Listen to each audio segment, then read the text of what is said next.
നമസ്തേ. ഒരു വ്യക്തി നന്നായാൽ ഒരു കുടുംബം നന്നാകും, ഒരു കുടുംബങ്ങൾ നന്നായാൽ സമൂഹം നന്നാവുമ്പോൾ രാജ്യവും ലോകവും നന്നാകും എന്നാണ് പറയുന്നത്. അപ്പോൾ എല്ലാറ്റിനും മൂലാധാരം വ്യക്തികൾ നന്നാവുക എന്നത് തന്നെയാണ്.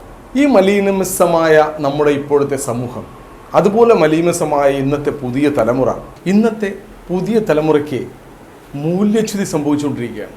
വാല്യൂസ് അത് ഇന്നത്തെ പുതിയ തലമുറയിൽ ഒട്ടും കാണാനില്ല. നമുക്കറിയാം എത്തിക്സ്, നമ്മൾ നീതിശാസ്ത്രം എന്ന് പറയുന്ന പല ഡോക്ടർമാരെ, നല്ല വിദ്യാസമ്പന്നരായ ഡോക്ടർമാർ, എഞ്ചിനീയർമാർ, ഇവരെക്കുറിച്ചൊക്കെ ഞങ്ങൾ പറയും എല്ലാം കൊള്ളാം, നല്ല ഡോക്ടറാണ്, നല്ല എഞ്ചിനീയറാണ്, പക്ഷേ അല്പം പോലും അദ്ദേഹത്തിന് ആ ജോലിയോടോ ആ തൊഴിലിനോടോ എത്തിക്സ് ഇല്ല എന്ന് നമ്മൾ പറഞ്ഞു കേട്ടിട്ടുണ്ട്. എത്തിക്സ് എന്ന് പറയുന്ന ഒരു നിയമാധിഷ്ഠിതമായാണെങ്കിലും രണ്ടാമതൊരു വാക്കുണ്ട് മൊറാലിറ്റി, ധാർമ്മികത. അതും ഇന്നത്തെ തലമുറയിൽ നിന്ന് നമുക്ക് പ്രതീക്ഷിക്കേണ്ട. ഇനി ഒരു വാക്കാണ് ഇൻറ്റിഗ്രിറ്റി. ഇൻറ്റിഗ്രിറ്റിക്ക് പറയുമ്പോൾ നമുക്ക് Lal Bahadur Shastri, the man of integrity എന്നാണ് പറയുന്നത് ലാൽ ബഹാദൂർ ശാസ്ത്രിയെക്കുറിച്ച്. നമുക്കറിയാം. ഞാൻ ഈ അവസരത്തിൽ ഒരു കാര്യം കൂടെ പറയാം. ലാൽ ബഹാദൂർ ശാസ്ത്രിയെക്കുറിച്ച് പഠിക്കുന്നത്, ലാൽ ബഹാദൂർ ശ്രീവാസ്തവ എന്നായിരുന്നു അദ്ദേഹത്തിൻ്റെ പേര്. പിന്നീട് ശ്രീവാസ്തവ ഒരു ജാതി പേരാണല്ലോ എന്ന് വിചാരിച്ച് അദ്ദേഹം ശാസ്ത്രി സ്വീകരിച്ചതാണ്. അദ്ദേഹത്തിൻ്റെ കഥകളൊക്കെ കുട്ടികളെ പഠിപ്പിക്കേണ്ടതാണ്. ദി മാൻ ഓഫ് ഇൻറ്റിഗ്രിറ്റി എന്നാണ് അദ്ദേഹത്തെക്കുറിച്ച് പറയുന്നത്. അടുത്തൊരു വാക്കുണ്ട് നിഷ്കളങ്കത, ദ പ്രോബിറ്റി. നമുക്കെല്ലാവർക്കും ഉണ്ടാകേണ്ട ഒരു ഗുണമാണ്, ഒരു വാല്യൂ ആണ് ഈ പറഞ്ഞ പ്രോബിറ്റി. അതുപോലെ തന്നെ ഹോണസ്റ്റി, സത്യസന്ധത. അതൊക്കെ ഇന്നത്തെ സമൂഹത്തിൽ നിന്ന് ഒട്ടും ഒഴിഞ്ഞു പോയിരിക്കുകയാണ്.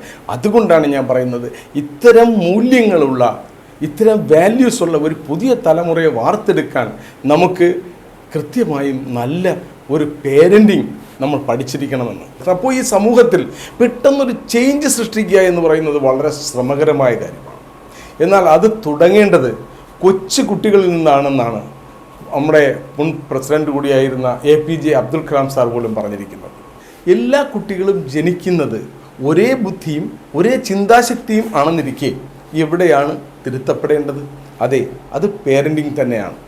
അവിടെയാണ് ഇന്ന് നമ്മുടെ സബ്ജക്റ്റ് ന്യൂ ഏജ് പേരൻറ്റിങ്. പുതിയ തലമുറ കുട്ടികളെ വളർത്തുന്നതിനെ കുറിച്ചാണ് നമ്മൾ ഇന്ന് ഡിസ്കസ് ചെയ്യുന്നത്. ഞാൻ എന്നെ പരിചയപ്പെടുത്താം. എൻ്റെ പേര് Kabir Das, motivational speaker and business coach. സ്വദേശം തിരുവനന്തപുരം ജില്ലയുടെ ആറ്റിങ്ങലാണ്.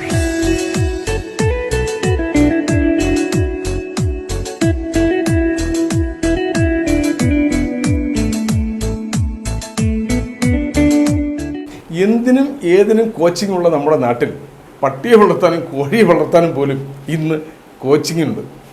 എന്തൊരു വിരോധാഭാസമാണെന്ന് നോക്കണേ. നമ്മുടെ നാട്ടിൽ എന്തിനും ഏതിനും കോച്ചിങ് ഉണ്ടെന്നിരിക്കെ മക്കളെ എങ്ങനെ വളർത്തണം എന്ന് പഠിപ്പിക്കാൻ ഇവിടെ ആരുമില്ല. എല്ലാവരും പറയും അതിന് ഞങ്ങൾ അവരെ സ്കൂളിൽ വിടുന്നുണ്ടല്ലോ.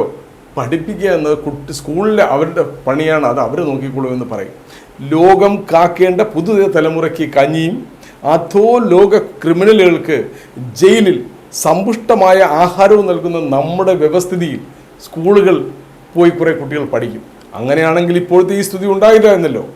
ഇനി ഇത് പറഞ്ഞ് ഇനി ആരും പരിഭവപ്പെടേണ്ട. സ്കൂൾ കുട്ടികൾക്ക് നല്ല പോഷകാഹാരമാണ് കൊടുക്കുന്നത് നമ്മളൊക്കെ പറയുമ്പോഴും ഒരിക്കൽ സ്കൂളിൽ പോയി ആഹാരം കഴിച്ചു നോക്കണം. സാധാരണ അരിയുടെ ചോറും ഏറ്റവും വില കുറഞ്ഞ വെജിറ്റബിൾ കട്ട് ചെയ്ത ഒരു ചെറിയ സബ്ജിയും, അങ്ങനെ അത്ര ലിമിറ്റഡ് ആയിട്ടുള്ള ഫുഡാണ് കൊടുക്കുന്നത്. എന്നാൽ ജയിലിലെ സ്ഥിതി അതല്ല. ജയിലിൽ കൃത്യമായി പോഷകസമൃദ്ധമായ ആഹാരം, ഇറച്ചിയും മീനും മുതലായ ആഹാരങ്ങൾ കൊടുത്തില്ല എങ്കിൽ അവിടെ മനുഷ്യാവകാശ പ്രശ്നങ്ങളും കാര്യങ്ങളും ഒക്കെ ഉണ്ടാവും. നമ്മുടെ സബ്ജക്റ്റ് അതല്ലാത്തതുകൊണ്ട് നമ്മൾ അതിലേക്ക് കിടക്കുന്നില്ല. എങ്കിലും ഇപ്പോഴത്തെ സ്ഥിതി കുട്ടികളെ സ്കൂളിൽ അയക്കുന്നത് കൊണ്ട് കുട്ടികൾക്ക് നല്ല വിദ്യാഭ്യാസവും നല്ല സമൂഹവും നമുക്കുണ്ടാകുമായിരുന്നു എങ്കിൽ ഇപ്പോഴത്തെ ഈ സ്ഥിതി ഉണ്ടാകില്ലായിരുന്നു. അപ്പോൾ കുട്ടികളെ വളർത്താൻ ഞങ്ങൾ പേരൻസ് തന്നെ പഠിക്കേണ്ടതായിട്ടുണ്ട്. അതിലൂടെ മാത്രമേ നമുക്ക് നല്ലൊരു ഭാവി തലമുറയെ നല്ല പൗരന്മാരായി, സാമൂഹിക പ്രതിബദ്ധതയുള്ള നല്ല വ്യക്തിത്വങ്ങളായി നമുക്ക് വാർത്തെടുക്കാൻ കഴിയുകയുള്ളൂ. എപ്പോഴാണ് നമ്മൾ പേരൻറ്റിങ് തുടങ്ങേണ്ടത് എന്ന് ചോദിക്കുകയാണെങ്കിൽ യഥാർത്ഥത്തിൽ അത് തുടങ്ങേണ്ട സമയം ഒരു അമ്മയാകുന്നു എന്ന് അറിയുന്ന അന്ന് മുതൽ നമ്മൾ അതിന് വേണ്ട ഒരു മുന്നൊരുക്കങ്ങൾ ചെയ്യേണ്ടതായിട്ടുണ്ട്. അത് സാധാരണ ഇന്നത്തെ സമൂഹവും ചെയ്യുന്നുണ്ട്. നല്ല ഹോസ്പിറ്റൽ എവിടെയാണെന്ന് തിരയുന്നുണ്ട്, നല്ല ഗൈനക്കോളജി ഡോക്ടർ എവിടെയാണെന്ന് തിരയാറുണ്ട്, നല്ല കെയർ ടേക്കർ എവിടെ കിട്ടും, അമ്മയും കുഞ്ഞിയും പരിചരിക്കുന്ന കുട്ടിയെ നോക്കാനായിട്ടുള്ള ആളെവിടെ കിട്ടുമെന്ന് ആൾക്കാർ തിരയാറുണ്ട്. ഈവൻ ഇന്നത്തെ കാലത്ത് സ്കൂളുകൾ പോലും ബുക്ക് ചെയ്യുന്ന പേരൻറ്റുകളുണ്ട്. പക്ഷേ അതെല്ലാം അവിടെ നിന്ന് കിടക്കുമ്പോഴും നമ്മളൊരു അമ്മയും അച്ഛനും ആകാൻ പോകുന്നു എന്ന് അറിയുമ്പോൾ തന്നെ ആ പേരൻസ് അവർ ചെയ്യേണ്ട ചില മുൻകരുതലുകളുണ്ട്. ഒന്നാമത്തെ പോയിന്റ് എന്ന് പറയുന്നത് അവർ തമാശയ്ക്ക് പോലും കള്ളം പറയാൻ പാടില്ല എന്നുള്ളതാണ്. രണ്ടാമത് പറയുന്നത് നമ്മൾ പരസ്പരം നല്ല റെസ്പെക്റ്റ്ഫുൾ ആയിരിക്കണം എന്നാണ്. മറ്റുള്ളവരെയും റെസ്പെക്റ്റ് ചെയ്യുന്ന ആ കാലയളവിൽ, ഈ അമ്മയുടെ ഉദരത്തിൽ കുഞ്ഞ് ജനിച്ച് വളർന്ന കാലയളവിൽ അവർ പരസ്പരം സ്നേഹിക്കുകയും പരസ്പരം റെസ്പെക്റ്റ് ചെയ്യുന്നവരായിരിക്കണം എന്നാണ്. അതുപോലെ തന്നെ നമ്മൾ ഫുഡ്, ഒരു ഡയറ്റീഷ്യൻ്റെ നേതൃത്വത്തിൽ ഒരു ഫുഡ് കൃത്യമായും അതിന് വേണ്ടുന്ന ഒരു ആഹാരക്രമം നമുക്ക് അതിനുവേണ്ടി പാലിക്കേണ്ടതായിട്ടുണ്ട്. നന്നായി ഉറങ്ങുന്ന ശീലം ഉണ്ടാക്കണം. കൃത്യമായ സമയനിഷ്ഠയോടുകൂടി ഉറങ്ങണം. ഉറക്കമുളയ്ക്കാൻ പാടില്ല എന്നാണ് പറയുന്നത്. എപ്പോഴും ഹാപ്പി ആയിരിക്കാൻ ശ്രമിക്കണം. അതുകൊണ്ടാണ് നമ്മുടെ സമൂഹത്തിലൊക്കെ കുട്ടികൾ അമ്മയാകുമ്പോൾ ആ സ്ത്രീയെ അവരുടെ അമ്മയുടെ അടുത്തേക്ക് അയക്കുന്നത്. അമ്മയോളം സ്നേഹം വേറെ എവിടെയും കിട്ടില്ലല്ലോ. അപ്പോൾ അവരെ അമ്മയുടെ അടുത്ത് അയക്കുന്നതിൻ്റെ മെയിനായ കാരണം അമ്മയ്ക്ക് ആവശ്യം പോലെ ആ സ്നേഹം കിട്ടാൻ വേണ്ടിയാണ്. ആ അമ്മയ്ക്ക് നല്ല സ്നേഹങ്ങൾ കിട്ടാനാണ്.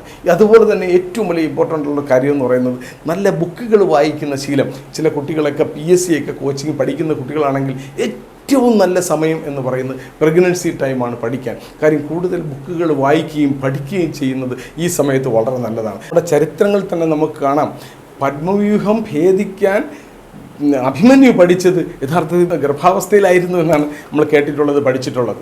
അതുപോലെ തന്നെ കുറച്ച് സമയമെങ്കിലും നമ്മൾ മെഡിറ്റേഷൻ ചെയ്യുന്ന ഒരു ശീലം ഉണ്ടാക്കിയെടുക്കാൻ ശ്രമിക്കണം. വളരെ കുറച്ച് സമയമെങ്കിലും ഒറ്റയ്ക്കിരുന്ന് നന്നായിട്ട് ബ്രീത്ത് ചെയ്ത് ആ മെഡിറ്റേഷൻ നമ്മൾ സ്റ്റാർട്ട് ചെയ്യണം. അതുപോലെ തന്നെ നല്ല പാട്ടുകൾ കേൾക്കാൻ നമ്മൾ സമയം കണ്ട, നല്ല സ്പീച്ചുകൾ, നല്ല ഇൻസ്പിറേഷനായിട്ടുള്ള നല്ല സ്പീച്ചുകൾ കേൾക്കാൻ നമ്മൾക്ക് കഴിയണം. അതുപോലെ ചെയ്തുകൂടാത്ത ചില കാര്യങ്ങളുണ്ട്. അതായത് നമ്മൾ ക്രൗഡായിട്ടുള്ള സ്ഥലങ്ങൾ, വലിയ ഉത്സവങ്ങൾ, വലിയ ഉത്സവ പറമ്പുകൾ, അങ്ങനെയൊക്കെയുള്ള വലിയ ക്രൗഡഡ് ആയിട്ടുള്ള സ്ഥലങ്ങളിലുള്ള യാത്രകളൊക്കെ ഒഴിവാക്കണം. ഭയങ്കരമായ ഹൊറർ സിനിമകൾ, ആൾക്കാർ നമുക്ക് ഇപ്പോഴത്തെ കുറേ പേടിപ്പിക്കുന്ന സിനിമകൾ, ആക്ഷൻ സിനിമകൾ, ഇങ്ങനെയുള്ള സിനിമകളൊക്കെ കാണുന്നത് നമുക്ക് ഒഴിവാക്കണം.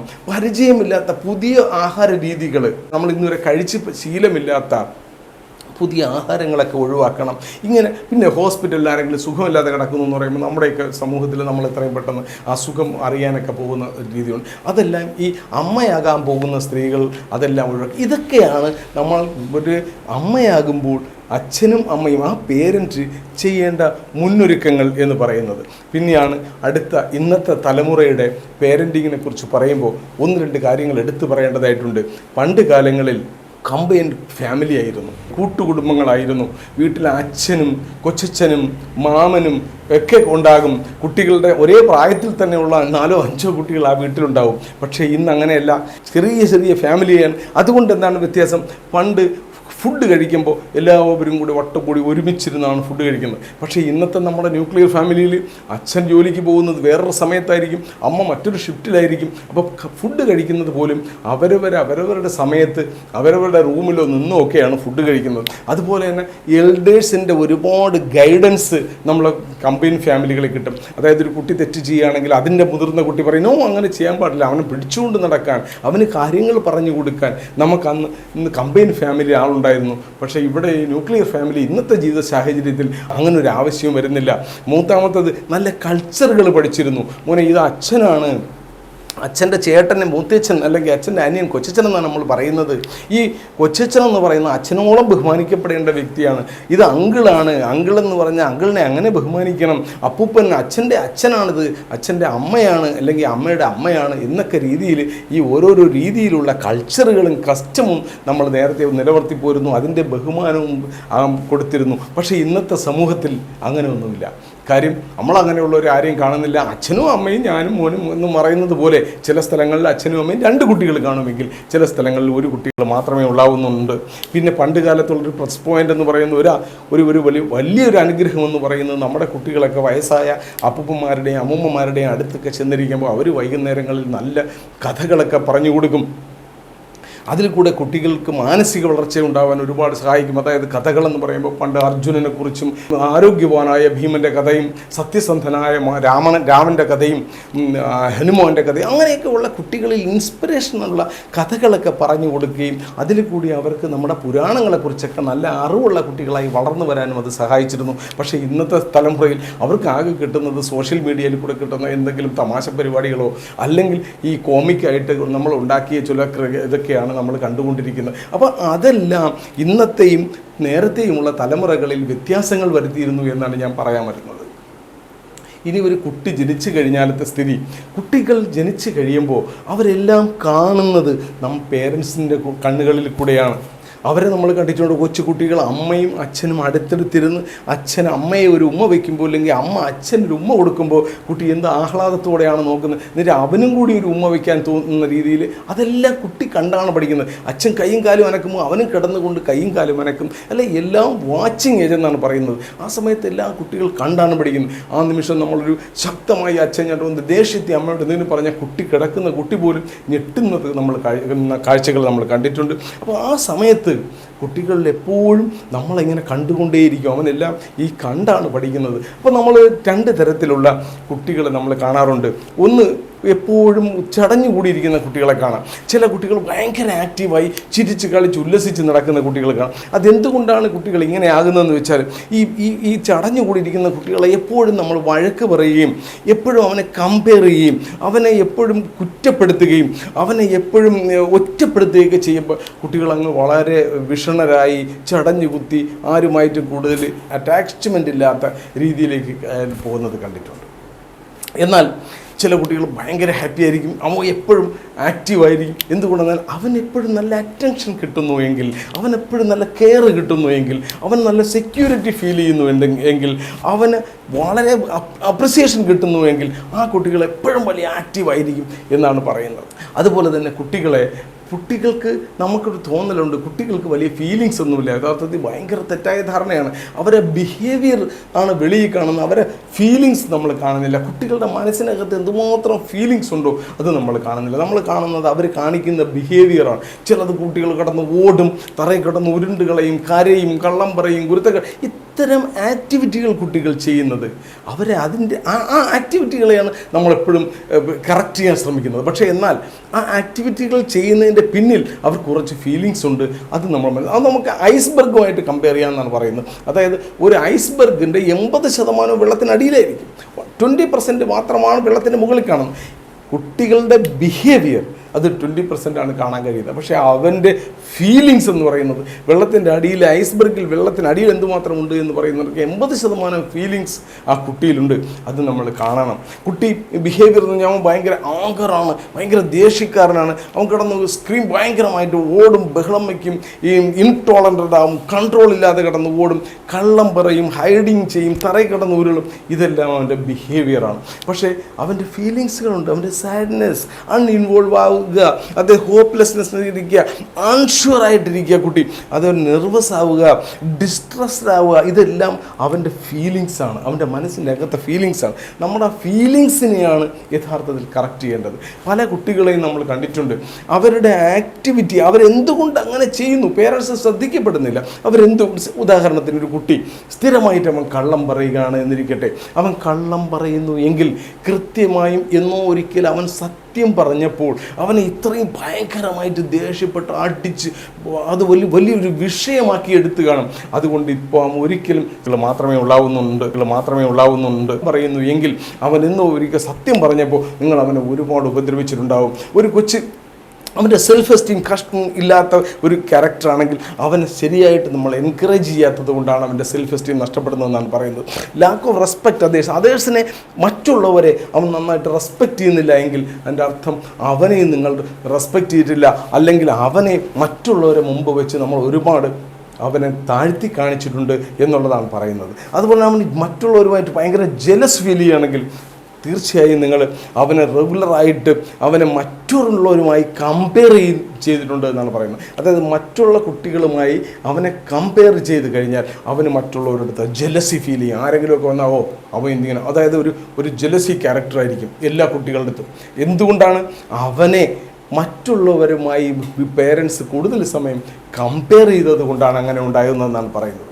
കുട്ടികളിൽ ഭയങ്കര ഇമോഷണൽ പ്രോബ്ലം ഉണ്ടെങ്കിൽ മനസ്സിലാക്കണം, അവൻ പറയുന്ന കാര്യങ്ങൾ നമ്മൾ ശ്രദ്ധിക്കുന്നില്ല, അവനെ ശരിയായിട്ട് നമ്മൾ കെയർ ചെയ്യുന്നില്ല, അതുകൊണ്ടാണ് അവൻ ആ ഇമോഷണൽ പ്രോബ്ലം ഉള്ളത് എന്നാണ് പറയുന്നത്. അവൻ സ്വന്തമായി ഒരു ഡിസിഷനും എടുക്കുന്നില്ല. ചില കുട്ടികളുണ്ട് സ്വന്തമായി അവനൊരു ഡിസിഷനും എടുക്കില്ല. എന്തുകൊണ്ടെന്നാൽ നിങ്ങൾ അധികമായി അവന് ഡിസിഷൻ കൊടുത്തിരിക്കുന്നു എന്നാണ്. ഒരുപാട് ഡിസിഷൻ നിങ്ങൾ തന്നെ അവനെ ആൾറെഡി അടിച്ചേൽപ്പിച്ചിട്ടുണ്ട്. അപ്പോൾ അവൻ അവൻ്റേതായിട്ട് രീതിയിൽ ഒന്നും ഡിസിഷൻ എടുക്കേണ്ട കാര്യമില്ല, ഒന്നും അവൻ സ്വന്തമായി ചെയ്യത്തില്ല. ആരെങ്കിലും പറയുന്നു അത് മാത്രം ചെയ്യുന്നു എന്നുള്ളതാണ് കണ്ടുവരുന്നത്. അവൻ ഭയങ്കര അഗ്രസീവാണ്, ആരെയും ഉപദ്രവിക്കും, അനിയത്തി ഉപദ്രവിക്കും, ചേച്ചി ഉപദ്രവിക്കും, വരുന്ന കുട്ടികളെ ഉപദ്രവിക്കും. എങ്കിൽ കൃത്യമായും അവനെ നിങ്ങൾ നന്നായി ഉപദ്രവിച്ചിട്ടുണ്ട്. അപ്പോൾ അവൻ വിചാരിക്കുന്നത് ഇങ്ങനെ അടിയൊക്കെ കൊടുക്കുമ്പോഴാണ് മറ്റുള്ളവർ എന്നെ കൂടുതൽ ശ്രദ്ധിക്കുന്നത് എന്നുള്ള ചിന്തയാണ് കുട്ടിയെ കൊണ്ട് അങ്ങനെ ചെയ്യിക്കുന്നത് എന്നാണ് പറയുന്നത്.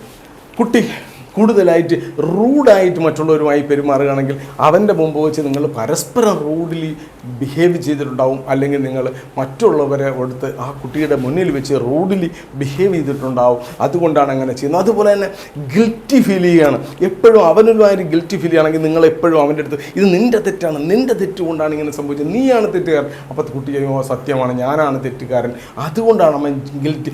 ചില സമയത്ത് കുട്ടിക്ക് ആൻസൈറ്റിയായിട്ടുള്ള പ്രോബ്ലം ഉണ്ടാകും. കുഞ്ഞുങ്ങൾ എപ്പോഴും ഭയങ്കര എന്തുകൊണ്ടെന്നാൽ പേരൻസ് പരസ്പരം കുട്ടികളുടെ മുമ്പിൽ വെച്ച് എല്ലാ കുടുംബങ്ങളിലും ഹസ്ബൻഡ് ആൻഡ് വൈഫ് തമ്മിൽ എന്തെങ്കിലുമൊക്കെ ചെറിയ ചെറിയ ഇഷ്യൂസ് ഉണ്ടാകും. അപ്പോൾ കുട്ടികളുടെ മുമ്പ് വെച്ച് അത് നന്നായിട്ട് നമ്മൾ ഫൈറ്റ് ചെയ്യുകയാണെങ്കിൽ, അപ്പോൾ ഭാര്യയും ഭർത്താവുമായിട്ട് ചെറിയ ചെറിയ കാര്യങ്ങൾക്ക് പോലും ഭയങ്കരമായിട്ട് ബഹളം വയ്ക്കുകയും ഒക്കെ ചെയ്യുകയാണെങ്കിൽ കുട്ടികളിൽ അത് ഭയങ്കരമായിട്ട് ആൻസൈറ്റിയുടെ പ്രോബ്ലം ഉണ്ടാകും എന്നാണ് പറയപ്പെടുന്നത്. ഇനി കുട്ടികൾ ഒത്തിരി വളർന്നൊക്കെ വരുമ്പോൾ കുറച്ചുകൂടെയൊക്കെ വലുതായി കഴിയുമ്പോൾ നമുക്ക് കൂടുതൽ സമയം കുട്ടിയുടെ കൂടെ ചിലവഴിക്കാൻ നമ്മൾ സമയം കണ്ടെത്തണം. അവൻ നമ്മളുടെ കൂടെ വേണം ലോകം കാണാനും വളർന്നു വരാനും കാര്യങ്ങൾ പഠിക്കാനും. അപ്പോൾ ഒരു പേരൻസിന് അങ്ങനെയുള്ള സൗകര്യങ്ങളും സഹകരണങ്ങളും ഇല്ല എങ്കിൽ അങ്ങനെ ഇപ്പോൾ ഒരു അമ്മയാകാനും ഒരു അച്ഛനാകാനും നിങ്ങൾ തയ്യാറെടുക്കരുതെന്നാണ് എനിക്ക് പറയാനുള്ള കാര്യം. നിങ്ങൾ കൃത്യമായും അവരുടെ കൂടെ സമയം ചിലവഴിക്കാൻ സമയം കണ്ടെത്തണം. പിന്നെ അവർക്ക് ബാലൻസിങ്, അവരെ മെൻ്റൽ ഗ്രോത്ത് പോലെ തന്നെ അവരെ ശാരീരിക ഗ്രോത്തും കൂടെ ഉണ്ടാകുന്നതിൻ്റെ ചെറിയ ബാലൻസിങ് ഗെയിമുകളൊക്കെ കുട്ടിയുടെ കൂടെ കളിക്കാം. നിങ്ങൾ അവർക്ക് അങ്ങനെയുള്ള കാര്യങ്ങളൊക്കെ, പിന്നെ തിങ്സിനെയൊക്കെ ഐഡൻറ്റിഫൈ ചെയ്യുന്ന ഒരു പ്രായമുണ്ട്. സാധനങ്ങൾ ഓരോ കാര്യങ്ങൾ കണ്ടാൽ ഇതെന്താണ് നമ്മളൊക്കെ കുട്ടിക്കാലത്ത് കണ്ടിട്ടുണ്ട്. ഇത് തലയാണ്, മുടിയാണ്, ചെവിയാണെന്നൊക്കെ ഐഡൻറ്റിഫൈ ചെയ്യുന്ന സമയം, കളറുകൾ ഐഡൻറ്റിഫൈ ചെയ്യുന്ന സമയം, ആ സമയത്ത് അച്ഛൻ്റെയും അമ്മയുടെയും സഹോദരങ്ങളുടെയൊക്കെ പേരുകളൊക്കെ ഐഡൻറ്റിഫൈ ചെയ്യുന്ന സമയം, അതിനുവേണ്ടി അവൻ്റെ കൂടെ ഇരുന്ന് അവനെ അത് പഠിപ്പിച്ചെടുക്കണം. അത് പഠിച്ചു വരുന്ന സമയം എന്ന് പറയുന്നത് ഏകദേശം 1 വയസ്സ് സമയത്താണ്. കുട്ടികൾ വീട്ടിൽ നമ്മുടെ സ്വന്തം അഡ്രസ്സും നമ്മുടെ ഫോൺ നമ്പരും ഒക്കെ കാണാതെ പഠിക്കത്തക്ക പ്രായമാകുന്ന രീതിയിലോട്ട് കുട്ടികൾ വരുമ്പോൾ നമ്മൾ ആ സമയത്ത് കുട്ടിയുടെ കൂടെ കൂടുതൽ സമയങ്ങൾ ചിലവഴിക്കണം. ഇനി ഒരു സമയമുണ്ട്, കുറച്ചുകൂടെയൊക്കെ കുട്ടികൾ എഴുന്നേറ്റ് നിന്ന് കളിക്കാനൊക്കെ തുടങ്ങുന്ന സമയത്ത് അവനെ എപ്പോഴും അങ്ങനെ ചെയ്യരുത്, അത് ചെയ്യരുത്, അവിടെ പോകരുത്, അരുത്, നോ എന്നുള്ള പറയുന്നത് വളരെ കുറയ്ക്കണമെന്നാണ് പറയുന്നത്. അതിന് പകരം വാക്കുകൾ ഉപയോഗിക്കാം, അതിന് പോസിറ്റീവ് ഇൻസ്ട്രക്ഷൻസ് കൊടുക്കാം. ഈ മുകളിലോട്ട് കസേരയുടെ മുകളിൽ കയറി കളിക്കണേ, മോനെ കസേരയിൽ ഇരിക്കൂ എന്ന് പറയാം. അത് നോ, കയറരുത് എന്ന് പറയുന്നതിന് പകരം കസേരയിൽ ഇരിക്കൂ. അകത്ത് കിടന്ന് കളിക്കുന്നതിൻ്റെ കുട്ടിയെടുത്ത് നോ ഇവിടെ കളിക്കരുത് എന്ന് പറയുന്നതിന് വരെ മക്കളെ വെളിയിൽ പോയി കളിക്കൂ എന്ന് പറയാം. അതായത് അങ്ങനെ നോ എന്ന് പറയുന്നതിന് പകരം യെസ് എന്ന രീതിയിലുള്ള ഇൻസ്ട്രക്ഷൻസ് കൊടുക്കുന്ന രീതിയിലായിരിക്കണം സംസാരം എന്നാണ് പറയുന്നത്. അതുപോലെ തന്നെ അവൻ്റെ എല്ലാ കാര്യങ്ങളിലും അവനെ ഹെൽപ്പ് ചെയ്യുന്നൊരു മെൻറ്റാലിറ്റി നമുക്കുണ്ടായിരിക്കണം. അവൻ ഒരു കളിപ്പാട്ടം ഉണ്ടാക്കുകയാണ്, അവൻ്റെ അടുത്ത് ചെന്നിരുന്ന് അത് ഉണ്ടാക്കുന്നതിന് വേണ്ടി അവനെ സഹായിച്ചു കൊടുക്കുക. ഒരു പടം വരയ്ക്കുകയാണെങ്കിൽ മക്കൾ ഇങ്ങനെ വരയ്ക്കുന്ന നമ്മൾ ഒരു ഹെൽപ്പിംഗ് എപ്പോഴും ഉണ്ടാവണം. അതുപോലെ തന്നെ അവൻ ചെയ്യുന്ന ചെറിയ ചെറിയ കാര്യങ്ങൾ പോലും അത് നമ്മൾ അപ്രിഷ്യേറ്റ് ചെയ്ത് കൊടുക്കണം. ഇത് നല്ല പടമാണല്ലോ മോൻ വരച്ചത്, അല്ലെങ്കിൽ നല്ല കാര്യമാണല്ലോ മോൻ ചെയ്തത്, മോൻ ഇത്രയും നന്നായിട്ട് ചെയ്യാൻ പറ്റുന്നല്ലോ എന്നൊക്കെ ഉള്ള രീതിയിൽ ആ കുട്ടിക്ക് നമ്മൾ അപ്രിസിയേഷൻ കൊടുക്കണം. പിന്നെ കാര്യങ്ങളെ മനസ്സിലാക്കുന്ന ഒരു ഏജ് കഴിയുമ്പോൾ അവരെ പഠിത്തങ്ങളെല്ലാം കളികളിൽ കൂടെ പഠിക്കാനും കൂടെ പറ്റണം. എല്ലാം ഗെയിമിഫൈ ചെയ്യാൻ പറ്റുമെന്നാണ് പറയുന്നത്. ഈ ഒരു കളികൾ, അതായത് ക്വസ്റ്റ്യൻ ആൻസർ ചെയ്യുന്ന കളികളുണ്ട്. അപ്പോൾ കളികളിലൂടെ പഠിത്തം കൂടെ ഇൻവോൾവ് ചെയ്യുന്ന, അവന് കളിയും കിട്ടണം എന്നാൽ അതിൽ കൂടെ പഠിക്കാനും പറ്റണം. അത്തരം കളികൾ കുട്ടികൾക്ക് ഇന്ന് നമ്മുടെ മാർക്കറ്റിലൊക്കെ പല കളികളും അതുപോലെ അവൈലബിൾ ആണ്. അതൊക്കെ നമുക്ക് വാങ്ങി കുട്ടികളെ പഠിപ്പിക്കാൻ പറ്റും. പിന്നെ വീട്ടിൽ കുട്ടികളെപ്പോഴും കുരുത്തക്കേട് കാണിക്കുന്നത്, നമുക്ക് വീട്ടിൽ ചില നിയമങ്ങൾ ഉണ്ടാക്കാൻ പറ്റും. ഹോം റൂൾസ് ഒരുപാട് സക്സസ് ആയിട്ടുള്ള ഒരു സംഗതിയാണ്. അതായത് കുട്ടിയുടെ അടുത്ത് പറയണം, മോനെ നമ്മളെ വീട്ടിൽ ലോക്ക് ചെയ്യാതെ ആരും കതവ് തുറക്കാൻ പാടില്ല, ഇത് നമ്മുടെ നിയമമാണ്.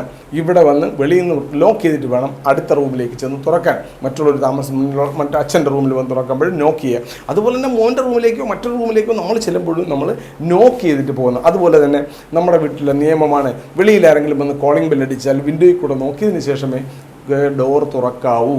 അതൊരു നിയമമാക്കുക. അതുപോലെ തന്നെ ആരെങ്കിലും റൂമിൽ നിന്ന് വെളിയിലേക്ക് പോകുമ്പോൾ ഫാനും ലൈറ്റും ഓഫ് ചെയ്യണം. അത് നമ്മൾ ചെയ്ത് കാണിക്കുമ്പോഴാണ് കുട്ടികൾ അത് തന്നെ ചെയ്തു വരുന്നത്. അപ്പോൾ അങ്ങനെയുള്ള ചെറിയ ചെറിയ നിയമങ്ങൾ, നമ്മുടെ വീട്ടിലേതായ നിയമങ്ങൾ നമ്മൾ ഉണ്ടാക്കിയാൽ അത് കുട്ടികളിൽ നല്ല ശീലങ്ങൾ വളർത്തിയെടുക്കുന്നതിന് ഒരുപാട് സഹായിക്കും. അതുപോലെ തന്നെ കുട്ടികളെ ചെറുപ്രായത്തിലെ ബഡ്ജറ്റിംഗ് പഠിപ്പിക്കാൻ പറ്റുമെന്നാണ് പറയുന്നത്. അതെങ്ങനെയെന്ന് വെച്ച് കഴിഞ്ഞാൽ, ഒരു മാസം മോനൊരു ടോയ് വാങ്ങിക്കണം, അല്ലെങ്കിൽ ഒരു മാസം മോൻ്റെ ബഡ്ജറ്റ് എന്ന് പറയുന്നത് 500 രൂപയാണ് അല്ലെങ്കിൽ 200 രൂപയാണ്. നമ്മുടെ സാമ്പത്തിക സ്ഥിതി അനുസരിച്ചൊരു എമൗണ്ട് അവൻ്റെ ബഡ്ജറ്റ് ചെയ്ത് കൊടുക്കുക. അപ്പോൾ ആരെങ്കിലുമൊക്കെ വന്ന് അവന് ഒരു 100 രൂപ കൊടുക്കുകയോ അല്ലെങ്കിൽ നമ്മൾ ഒരു മാസത്തിൽ 100-200 രൂപ കൊടുത്താൽ അത് അവൻ കളക്ട് ചെയ്ത് വെക്കാനും, അതിൽ കൂടെ മണി മാനേജ്മെൻറ്റ് കുട്ടി പഠിക്കും. കുട്ടിക്കൊരു ടോയ്സ് വാങ്ങിക്കണം, അവൻ പറയുകയാണ് എനിക്കൊരു ടോയ് വാങ്ങിക്കണം, അതിന് 1000 രൂപയാണ് വില. അവൻ്റെ കയ്യിൽ അവൻ്റെ ബഡ്ജറ്റിൽ അവൻ്റെ പൈസ അവൻ സൂക്ഷിച്ചതിന് അവനെ കൊണ്ട് വെപ്പിക്കണം. ഇപ്പോൾ ഇത്ര രൂപയുണ്ട് 400 റുപ്പീസ്, ഇനി 600 റുപ്പീസും കൂടെ കിട്ടുമ്പോൾ മോൻ ആ ടോയ്സ് വാങ്ങിക്കാം. അപ്പോൾ അവൻ ആ ടോയ്സിന് വേണ്ടി നിർബന്ധം പിടിക്കില്ല. അവൻ ആ പൈസ കിട്ടുന്നത് വരെ അവനത് സേവ് ചെയ്ത് വെക്കാനും കിട്ടുന്ന പൈസകളൊക്കെ സൂക്ഷിച്ചു വെച്ച് 1000 റുപ്പീസ് ആക്കിയതിന് ശേഷം അത് വാങ്ങാനും ശീലിക്കുന്ന ഒരു മണി മാനേജ്മെൻറ്റും ബഡ്ജറ്റിങ്ങും കുട്ടിക്കാലത്തെ കുട്ടികൾ വളർത്തിയെടുക്കാൻ നമ്മൾ പേരൻസ് ശ്രമിക്കണം. ഇല്ലെങ്കിൽ വലുതായി വരുമ്പോഴത്തേക്ക് കുട്ടികൾക്ക് പൈസ കിട്ടുന്നൊരു കാലമായാലും അവർക്ക് മണി മാനേജ്മെൻറ്റ് അവർക്ക് വലിയ വിഷയമായിരിക്കും. അതുപോലെ തന്നെ കുട്ടികളുടെ അടുത്ത് ക്വസ്റ്റ്യൻ ആൻസർ ടെക്നിക്ക് എന്ന് പറയും. കുട്ടികളെ ആയിട്ട് നമ്മൾ 2-3 ക്വസ്റ്റ്യൻ മോൻ്റെ അടുത്ത് അങ്ങോട്ട് ചോദിക്കുന്നു, കുട്ടി കുറച്ച് ക്വസ്റ്റ്യൻ ഇങ്ങോട്ട് ചോദിക്കും. ഈ കൊച്ചുങ്ങൾ ഒരുപാട് ചോദ്യങ്ങൾ ചോദിക്കും, 100 സംശയങ്ങളാണ്. കുട്ടികളുടെ സംശയങ്ങൾ എപ്പോഴും നമ്മൾ ഒട്ടും സമയമില്ല, നീ ഇപ്പോൾ എൻ്റെ പണി നോക്കിപ്പോൾ അച്ഛനിപ്പോൾ സമയമില്ല, അച്ഛൻ ജോലിയിലാണ്, അല്ലെങ്കിൽ അമ്മ ഇപ്പോൾ ഒരുപാട് അർജൻറ്റ് പണി, നീ പോകാമെന്ന് പറഞ്ഞ് കുട്ടികളെ അകറ്റി നിർത്താനേ പാടില്ല. എന്തുമാത്രം ചോദ്യങ്ങൾ കുട്ടികൾ ചോദിക്കുമ്പോൾ അതിനെ എൻകറേജ് ചെയ്ത് കൊടുക്കണം. ആ ഗുഡ് മോൻ, നല്ല ക്വസ്റ്റ്യനാണ് ചോദിച്ചത്. കുട്ടി ഓരോ കാര്യങ്ങളെയും വ്യത്യസ്തമായ ആംഗിളിൽ കൂടി അവൻ നോക്കിക്കാണുന്നു എന്നാണ് നമ്മളതിൽ മനസ്സിലാക്കേണ്ടത്. അതുകൊണ്ടാണ് അവൻ വ്യത്യസ്തമായ രീതിയിലുള്ള ചോദ്യങ്ങൾ ചോദിക്കുന്നത്. ഓരോ കാര്യങ്ങളും അതുപോലെ അവൻ്റെ നമ്മളൊരിക്കലും ഇതെന്ത് മണ്ടൻ ക്വസ്റ്റ്യൻ, നീ ഇതെന്ത് മണ്ടൻ ചോദ്യമാണ് മോനെ ചോദിച്ചത് എന്നൊരിക്കലും ചോദിക്കാൻ പാടില്ല. ഗുഡ് മോൻ അതിനെക്കുറിച്ച് ഇങ്ങനെ. അപ്പോൾ ആ കുട്ടിയുടെ അത് പറഞ്ഞു കൊടുക്കാൻ പേരൻസ് സമയം കണ്ടെത്തണം എന്നാണ് പറയുന്നത്. അതുപോലെ തന്നെ വളരെ ഇമ്പോർട്ടൻ്റ് ആണ് സ്റ്റോറി ടൈം. കുട്ടികളുടെ കൂടെ കഥകൾ പറയാൻ കഴിയണം. പണ്ട് കാലത്ത് കുട്ടികൾക്ക് നമ്മൾ കഥകൾ പറഞ്ഞു കൊടുത്താണ് വളർത്തിയത്. ഈ കഥകൾ പറയുന്നതിലൂടെ കുട്ടികൾക്ക് ക്യാൻ ഡു ആറ്റിറ്റ്യൂഡ് ഉണ്ടാകുന്നതാണ്. എനിക്കും ചെയ്യാൻ പറ്റും, എനിക്കും അതുപോലെ ആകാൻ പറ്റും എന്ന രീതിയിൽ കുട്ടികളിൽ മാനസിക വളർച്ച ഉണ്ടാക്കിയെടുക്കാൻ ഈ ക്യാൻ ഡു ആറ്റിറ്റ്യൂഡ് ഏറ്റവും നല്ലത് സ്റ്റോറി എന്നാണ് പറഞ്ഞത്. സ്റ്റോറി ടൈം നമ്മൾക്ക് എല്ലാ ദിവസവും രാത്രി, പണ്ട് കാലത്തൊക്കെ കുട്ടിക്കാലത്ത് രാത്രി അപ്പൂപ്പൻ്റെ അമ്മൂമ്മയുടെ അടുത്തൊക്കെ കിടക്കുന്ന ഒരു കുട്ടിക്കാലം, നമ്മുടെയൊക്കെ കുട്ടിക്കാലം ഉണ്ടായിരുന്നു. അന്ന് അവരൊക്കെ ഇങ്ങനെ കഥകൾ പറഞ്ഞു തരും. അതുപോലെ നമ്മളിപ്പോൾ അത് അപ്പൂപ്പനും അമ്മയൊന്നും ഇല്ലെങ്കിലും നമ്മുടെ അമ്മയും അച്ഛനും കുട്ടിയെ കൂടെ കിടത്തി നല്ല നല്ല കഥകൾ, ഇൻസ്പിറേഷണൽ സ്റ്റോറീസ് പറഞ്ഞു കൊടുക്കുക. സക്സസ് ബയോഗ്രഫി, അതായത് ആരെങ്കിലുമൊക്കെ ജീവിതത്തിൽ ഉണ്ടായ സക്സസ്സുകളെ കുറിച്ചുള്ള കഥകൾ നമുക്ക് പറഞ്ഞു കൊടുക്കുക. സുഭാഷ് ചന്ദ്രബോസിനെ കുറിച്ച്, ഭഗത് സിംഗിനെ കുറിച്ചൊക്കെ ഉള്ള കഥകൾ പറയുമ്പോൾ കുട്ടികൾക്ക് ഒരുപാട് ഇൻസ്പിറേഷനാകും. ഇങ്ങനെയൊക്കെ ചെയ്യാൻ കഴിയും. അത് അവർക്ക് വളർച്ചയ്ക്ക് ഒരുപാട് ഗുണം ചെയ്യുന്നതാണ്. പിന്നെ കുട്ടികളെ നമ്മൾ പഠിപ്പിക്കേണ്ട ഓർഗനൈസിങ് ക്യാപ്പബിലിറ്റി പഠിപ്പിക്കണം. കുട്ടികളെ ഓരോ കാര്യങ്ങൾ ചെയ്യും. നമ്മളെ സമൂഹത്തിൽ കണ്ടിട്ടുണ്ട് കുട്ടികൾ ഒരു അടുക്കും ചിട്ടയുമില്ലാത്ത കുട്ടികൾ നമ്മൾ പഠിപ്പിക്കാഞ്ഞിട്ടാണ്. കുട്ടികളുടെ ജന്മന ഇത് ഒരിക്കലും ഉണ്ടാകത്തില്ല. ഞങ്ങളാണ് പഠിപ്പിക്കേണ്ടത്. അതായത് നമ്മൾ അമ്മ ബെഡ് വിരിച്ചുകൊണ്ടിരിക്കുകയാണെങ്കിൽ മോളെ കൂടെ കൂട്ടാം, അല്ലെങ്കിൽ മോനെ കൂടെ കൂട്ടാം. മോൻ അവിടെ പിടിച്ചോ, ഇതിങ്ങനെ പിടിച്ചിട്ട് ഒരു 2 ദിവസം മോന് കാണിച്ചു കൊടുക്കണം എങ്ങനെയാണ് ബെഡ് വിരിക്കുന്നത്. ഒരു സൈഡ് ആ കുട്ടിയെ കൊണ്ട് പിടിപ്പിക്കണം, മറു സൈഡ് നമ്മൾ പിടിച്ച് ചെയ്യണം. ഒത്തിരി ക്ഷമയൊക്കെ വേണം. നമുക്ക് ഓടിപ്പോയി ഇതൊക്കെ ചെയ്ത് ചെറുക്കനെ കൊണ്ടിരുന്നാൽ എനിക്കിതെൻ്റെ സമയത്ത് നടക്കത്തില്ല സാറേ എന്ന് പറഞ്ഞാൽ പറ്റത്തില്ല. നമുക്ക് നമ്മളെ മക്കളെ ഇതൊക്കെ പഠിപ്പിക്കണമെങ്കിൽ ആദ്യം അവരെ കൂടെ അതിനകത്ത് ഇൻവോൾവ് ചെയ്യിക്കണം. ബെഡ് ലേ ഔട്ട് ചെയ്യാൻ നേരത്ത് മോനെ കൊണ്ട് ഒരു സൈഡ് പിടിപ്പിക്കുക. 3 ദിവസം ചെയ്ത് കഴിഞ്ഞിട്ട് മോൻ്റെ അടുത്ത് പറയാം ഇന്ന് ബെഡ് മോൻ വിരിക്കണം എന്ന് പറയുമ്പോൾ, അല്ലെങ്കിൽ മോള് ചെയ്യണം എന്ന് പറയുമ്പോൾ മോൾ ഒറ്റയ്ക്ക് അത് ചെയ്യാൻ പഠിക്കും. അങ്ങനെ കുട്ടിക്കാലത്തെ പഠിക്കുന്ന കുട്ടികളിൽ അതുപോലെ തന്നെ നമുക്ക് റൂമിനകത്ത് തുണികൾ അടുക്കുക, നമ്മൾ അടുക്കി വെക്കുമ്പോൾ നമുക്ക് പെട്ടെന്ന് നമുക്കറിയാം, നമ്മൾ 2 മിനിറ്റ് കൊണ്ട് അടുക്കും. കുട്ടിയെ കൂടെ ചേർത്താൽ സാറേ ഇത് 1 മണിക്കൂർ കൊണ്ട് 2 മണിക്കൂർ കൊണ്ട് എത്തിയില്ല. അല്ല, അവരെ കൊണ്ട് ചെയ്യിക്കണം. കുട്ടിയെ ഷർട്ട് മടക്കാൻ, അവരെ തുണികൾ മടക്കുന്നത് എങ്ങനെയെന്ന് അവരെ പഠിപ്പിച്ചു കൊടുക്കുക. അത് മടക്കി ഓർഗനൈസ് ചെയ്ത് അത് തുണികൾ വെക്കുമ്പോഴും ബുക്കുകൾ വെക്കുന്നത് ഇതെല്ലാം അവരെ കൂടെ ഇൻവോൾവ് ചെയ്യിച്ചുകൊണ്ട് അത് ചെയ്യിക്കുകയാണെങ്കിൽ അതുപോലെ തന്നെ നമ്മുടെ റൂം ക്ലീൻ ചെയ്യുന്നത്, വാഷ്റൂം ക്ലീൻ ചെയ്യുന്നത്, ഇതെല്ലാം നമ്മളെ മക്കളെ കൊണ്ട് ചെയ്യിക്കുകയല്ല ചെയ്യേണ്ടത്. ആദ്യം അവരെ കൂടി ഇൻവോൾവ് ചെയ്യിച്ചുകൊണ്ട് നമ്മൾ ചെയ്യണം. 2-3 ദിവസം അത് ചെയ്യുമ്പോൾ അവർ തനിയെ ചെയ്യിക്കാൻ പറ്റും. അതിൽ കൂടെ അവർക്ക് ഒരുപാട് അവരുടെ ഭാവിയിൽ അവരുടെ റൂമുകളും കാര്യങ്ങളും കുട്ടികൾ കൃത്യമായും അടുക്കും ചിട്ടയുമുള്ളവരായി വളർത്തിയെടുക്കാൻ നമുക്ക് അതിലൂടെ കഴിയും. അതിൽ ഒരിക്കലും ചെയ്തു കൂടാത്ത 1-2 കാര്യങ്ങളുണ്ട്. അതായത് കുട്ടികളെ നെഗറ്റീവ് ലേബൽ ചെയ്ത് കളയും. ഈ ചെറുക്കന് ഒരു വകയ്ക്ക് കൊള്ളത്തില്ല, ഇവന് ഒരു ബുദ്ധിയില്ലാത്ത കുട്ടിയാണ്, എത്ര പറഞ്ഞു കൊടുത്താലും മനസ്സിലാവും. ഈ തരത്തിൽ കുട്ടിയെ അങ്ങനെ ലേബലിംഗ് നടത്തുന്നത്, നീ ഒരു കഴിവില്ലാത്തവനാണ്, നിൻ്റെ അത്രയുള്ള കുട്ടികൾ എന്തെല്ലാം ചെയ്യുമെന്ന് നിനക്കറിയാവോ, നീ ഒരു കഴിവുമില്ലാത്ത കുട്ടിയാണ് എന്നൊക്കെ ചില അമ്മമാരെ ഇൻറ്റൻഷനലി അല്ലെങ്കിൽ പോലും അങ്ങനെ പറയാറുണ്ട്. അത് വളരെ ബാഡായിട്ടുള്ള ഇമ്പാക്റ്റ് കൊണ്ടുവരും എന്നാണ് പറയുന്നത്. അതുകൊണ്ട് അങ്ങനെയുള്ള വേർഡുകൾ ഉപയോഗിക്കാൻ പാടില്ല. എപ്പോഴും കുട്ടികളുടെ സ്നേഹത്തോടെ കരുതലോടെ ഇടപെടണം. 4 തരത്തിലുള്ള പേരൻറ്റിംഗ് ഉണ്ട്. ഒന്ന് അതോറിറ്റേറിയൻ, ഞാൻ പറയും അത് നീ കേൾക്കണം, അതുപോലെ അനുസരിക്കണം, അത് ഒരു തരത്തിലുള്ള പേരൻറ്റിംഗ്.